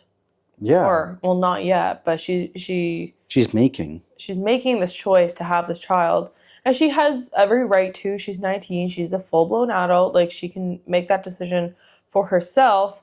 But for her to have all these expectations from her mom before consulting her and making right? this decision, like, I don't know, if you have these expectations and this was planned, like, to me, you should be talking to your mom about this. Yeah. First, like, I feel like she has no idea what it's actually like to be a mom. Yeah, I think she's just fantasizing the idea of motherhood. Right? And like she said, OP made it seem easy. So that's definitely what she's going by. She thinks it's easy. Yeah, so. she thinks it's easy peasy. Like, it'll be great. And this, unfortunately, is like a really major decision that you can't really like learn your lesson from, you know? No, there is no It's learning like, a lesson. There's no turning around. You don't get to give the baby back. Yeah. No refunds. It's really tough being a mom. I mean, I couldn't imagine, but OP being a mom and seeing your daughter making this decision. It's hard too because like you want to be there and support. Yeah. You don't want to abandon her like your family did to you. Yeah. But it's like, well, these are the rules that I've set out and you don't want to abide by them. Like, you're not going to go to school anymore. You want money for your baby. It's like, what other choice do you have other than saying you're no longer welcome under my roof? If this is the route that you want to go, it's going to be a lot tougher if you're not willing to follow my rules. Yeah, because if you give them an inch, they take a mile. Like, she's already giving her a half a mile. Yeah. She's like, I will babysit on Saturdays and Sundays. and I'll babysit so that you can do your homework and when you're at school. Yeah. She never got any of that. Exactly. And that is really generous. And yeah, this is just really tough because you're seeing your daughter make this decision that I'm not certain that it's gonna be a poor decision, but it's looking like that. But it's also looking like she has more expectations of like not going to school and not doing anything and being a stay-at-home mom. Yeah. And You her always boy, have to have a backup. Like, you can't yeah, like, rely on. Well, your partner also doesn't have a job. yeah, How do you plan on exactly. He has no paying education for anything? Like, soon enough, like your tuition funds from your mom, they're gonna run out. They're gonna run out. And then what? Like, do you have a plan? Do you have? You have no plan because you have no realistic expectation of what money is or what money does for your life. Yeah. Because you're still a child. Yeah, it's really tough. That's. Top comment, not the asshole. They planned this baby. They get to have the responsibility that comes along with it. For sure. I agree. But I just feel really bad for OP because this is such a tough position for her. Like, I can't imagine, like, you're just seeing your daughter, like, throw her life away. Throw her life away. You're like, I made this mistake. I literally know how tough this is. And I know that you're not prepared for it. I know you can't handle it. Yeah. And she still does it. Devastating. Yeah, it is. That's a good word. It's devastating. So OP does reply to one comment. The comment said, not the asshole. You didn't really kick her out. She made her own choice. You were extremely lenient in your rules. If the boyfriend got a job, you would allow him to live there if he paid rent or something, right? So that way, both parents would be in the same home. It's pretty much impossible to be a stay-at-home mom or dad nowadays unless one partner is making really good money. She realizes that, right? You're offering her a place for her and the baby to stay, money to attend school, free daycare. Most single moms would jump at the chance for that arrangement.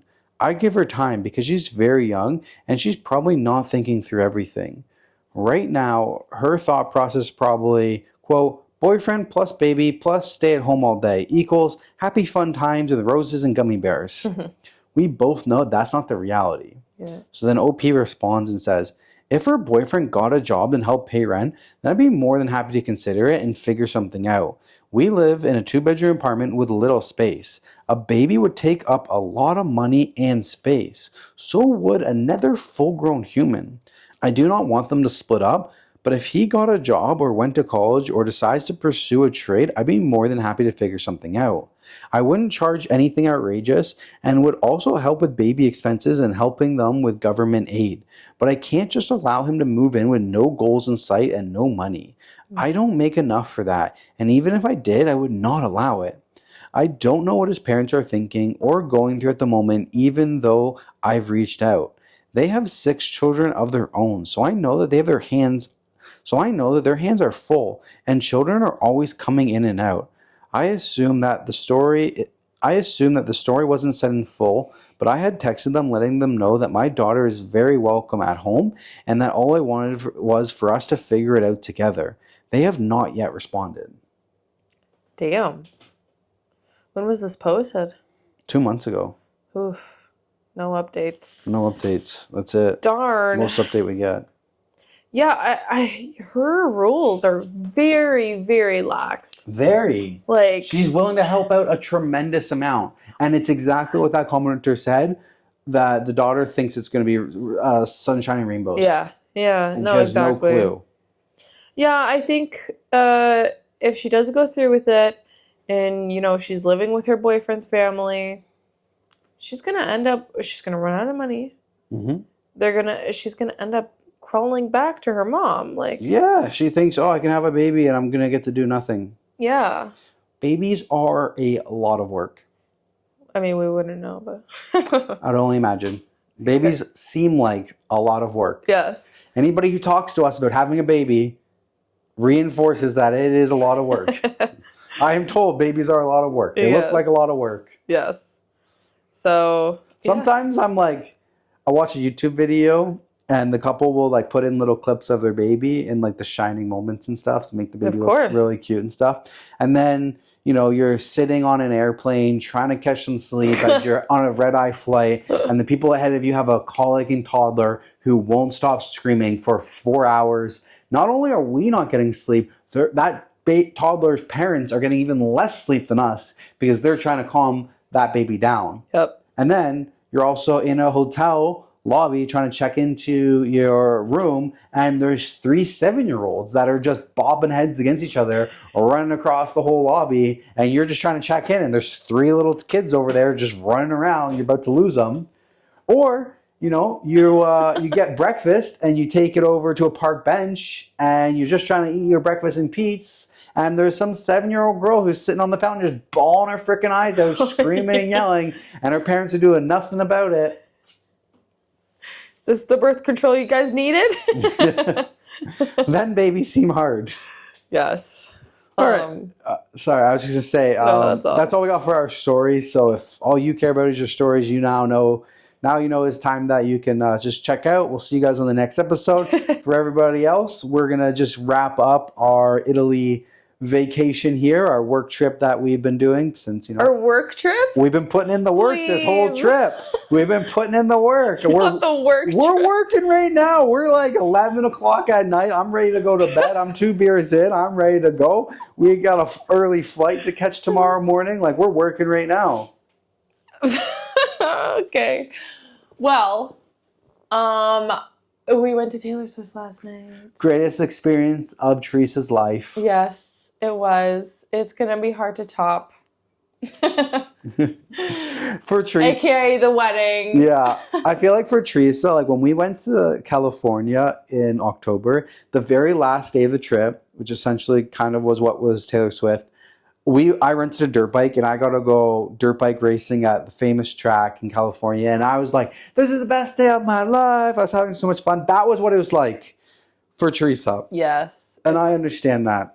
And I was there being the best supporter I could, trying to hold everything. I'm videotaping her. I'm videotaping Taylor Swift down on stage. I'm blowing the fan at her. I'm trying to like make sure she's comfy. Do you need water? I'm like, do you want me to get you anything? Here, let me hold the VIP packages between my legs so you have maximum dancing spot in your tiny, tiny little seat. Guys, I will tell you. You were amazing. Yeah, well, thank you. I will tell you guys, here in Italy, for all of our Italian followers, we know we have one who messaged us on Instagram, and she went to the concert as well. I hope you had a great time. But the seats are so small. Mm-hmm. When we're like sitting in the Rogers Center in Toronto, like the seats, every seat has 2 cup holders, or like a shared cup holder between the person beside you, and like a decent amount of seating room in front of you. And the chairs kind of like fold down. In Milan here, the seats were so tiny. Yep. Squished in like sardines. And you know what I noticed as well, which we haven't discussed, but the seat didn't have space under it. No. It was a cement block. Yeah, exactly. Because it was just a cement block, and the seat was basically just right on top of it. Yeah. Where so you don't have space to put your bags or anything. We got our VIP package, which was like yay big. If you're watching on YouTube, you could see. But I don't know the size of, I don't know, what do you compare it to? Like, so the difference is like, so the cement block will go like this. It'll go like a feet out, foot down. Foot is essentially like a staircase. Difference is, back in Toronto, our chairs will be elevated from that perch, and then it'll be a foldy chair. Mm-hmm. This was just seats right on that perch, so there was nothing. Our chairs sit up, and then they have the foldy chair so that there's the room underneath you. Same concrete design, just different seat design on top of it. Yeah. So there was like no room for anything. Yeah, it was just really tight. But besides that, it was amazing. Didn't hinder us. It didn't hinder my experience at all. It was amazing. It was an open stadium. And before we got there, I was like, babe, I'm like, do you know what side these tickets are on? I'm wondering if we're on the sun side or the not side, because there's gonna be, the way the sun is setting at 7 o'clock, I'm like, there's gonna be the one side of the stadium who has no sun on them, and then there's gonna be the other side of the stadium who are getting blasted with sun until the sun goes down. Guess who we were? Guess what side we were on, guys? I got a nice tan right now. Thank God I ordered up like this like neck fan, and I ordered up 2 portable fans, and we had like fans going the whole time. Thank you. I saw so many people in the stadium with like the hand fans, and The I'm girl like, beside me. yeah, I was getting some of her breeze. It was crazy. nice. The people almost didn't let us in with the fan. Yeah. They didn't even let me in with the Pocket 3. I had to hide it in the Taylor Swift merch. Shh. Don't say that. No? Yeah, it was so freaking hot, guys. Like, I knew it was gonna be hot, but it was like It was like 35 degrees. and I drank so we were in the much sun. water too. So much water. Like I had to pee 3 times, unfortunately. It was unfortunate. Yeah. But I at one point I was panicking. Like, I thought I was gonna pass out, and I'm a hypochondriac. I have anxiety. I thought I was literally gonna pass out, and it was just like so hot, and we were in the 200s, so we weren't on the floor. We weren't freaking Taylor Swift. I don't know how she's doing it. I don't know. You can see the zoom up. She's dripping sweat coming down from the bangs. But yeah, it was really hot. So I don't know. My advice to anyone who's going, there's still a few Europe shows left.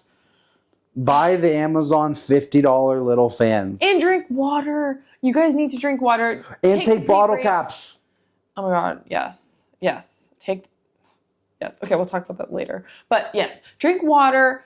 It doesn't matter that you're missing Shake It Off. Like, you can go during, Shake It Off or friggin' 22. You can go during those songs, but just drink lots of water. We saw a lot of paramedics on the floor. Mm-hmm. A lot of people were passing out.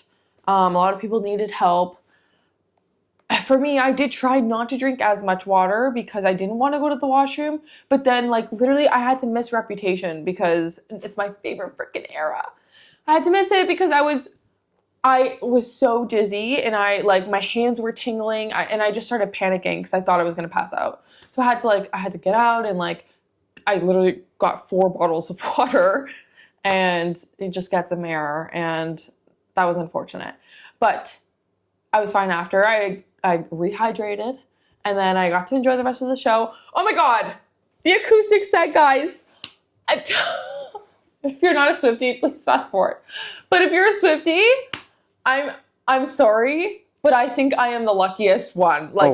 Milan night 2 freaking won. We won. We got Mr. Perfectly Fine mashed with Red on the guitar. And then on the piano, we got freaking Getaway Car mashed with Out of the Woods. It was amazing. Oh my God, it was amazing. Literally couldn't have been better. Everyone I've talked to was like, I think you won. You actually won. And she loved Milan. She kept saying how much she loved Milan. She said that because of night 1, how much that they showed appreciation for her, she had to change the acoustic set for night 2 to reward us. That's what she said. She was like, you guys are so great at night 1. I had to rearrange my acoustic set, and I wanted to really do something that I know you guys would like. And she freaking killed it. Getaway Car? Oh my.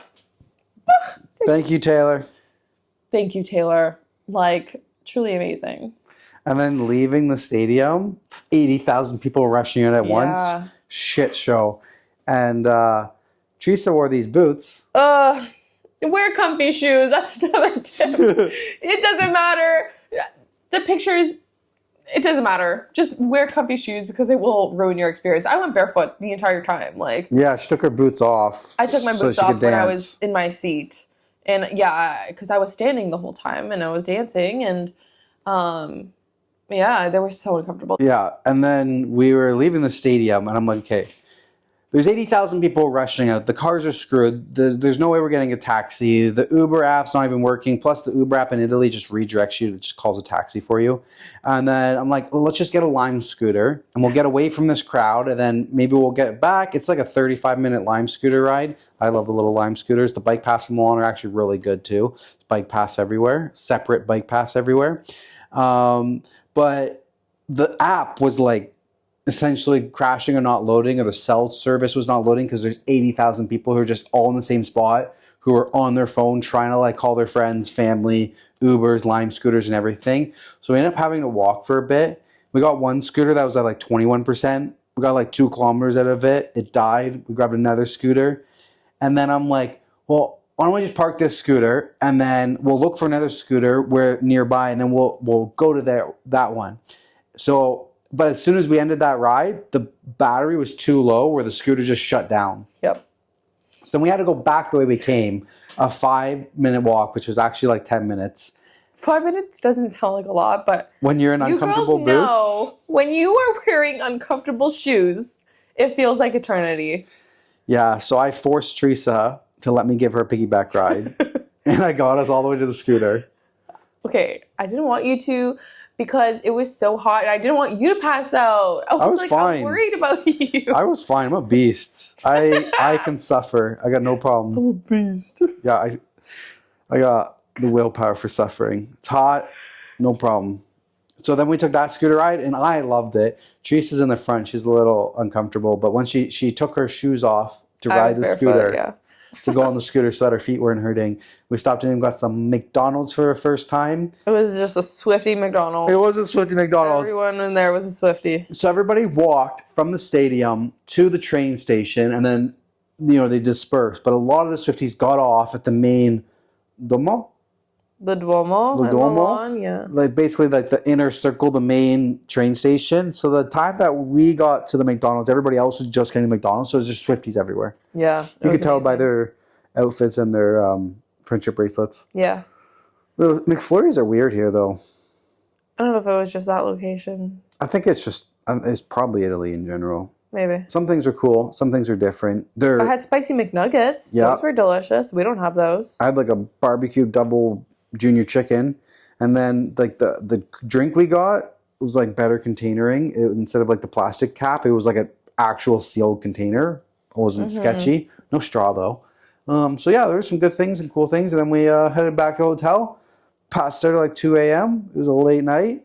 Woke up, drove like 7.5 hours from Milan back to Rome. Thank you, honey. It was a long freaking day. Yeah, I got to be passenger princess. Teresa refused to drive. Bro, the roads are so sketchy here. People are sketchy here. Driving. The roads themselves. It's not for the weak. The roads themselves have actually been pretty good, pretty smooth. Like most of the highways are actually toll highways. So they're a lot better upkeep, but a lot of times they are skinnier than what they are at home. The center barrier is right on the white line. There's no 2-foot gap between the center barrier and the lanes. So they're a lot tighter. And we went through like this whole mountain pass, which was just like S-curvy switchback. And like, these drivers are crazy. There's like no speeding tickets, no cops. There's a couple like automatic speeding ticket zones. And other than that, there's 130 zone highways here, kilometers per hour. We have like max 100. There's like one thing near Hamilton that's 110. And like most people will like, the fast people will be doing like, 135 on the 100 zone here. If you're not doing 130, you need to be in the slow lane. I will say though, people don't stay in the fast lane, which is cool. So if you are a fast person, you're just ripping in the fast lane. Most of the highways here are 2-lane highways. You're just ripping in the fast lane, passing everybody. But you'll be in the fast lane. I was in the fast lane. It's 130, so I'm doing 145. A guy comes up on me out of nowhere. I move over. Within 30 seconds, he's gone. He was doing like 200 kilometers per hour. There is so many of them. Yeah, that were doing that. Tons. I'm doing 135, 140, and I feel like I'm going slow. Yeah, it's like the freaking Autobahn. It was wild. It was a whole different expectations. Roundabouts, they don't stop.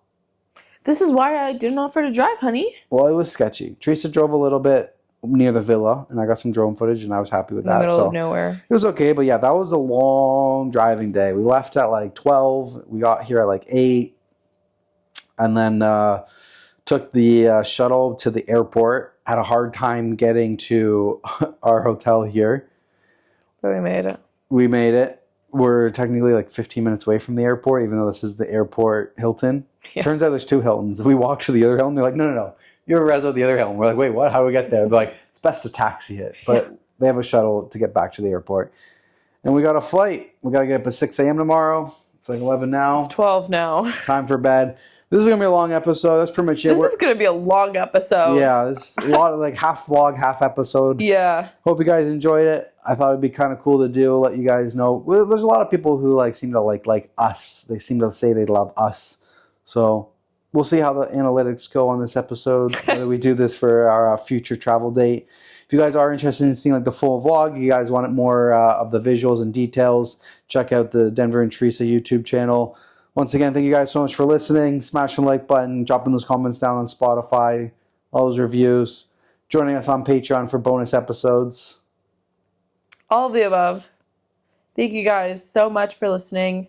We appreciate each and every one of you.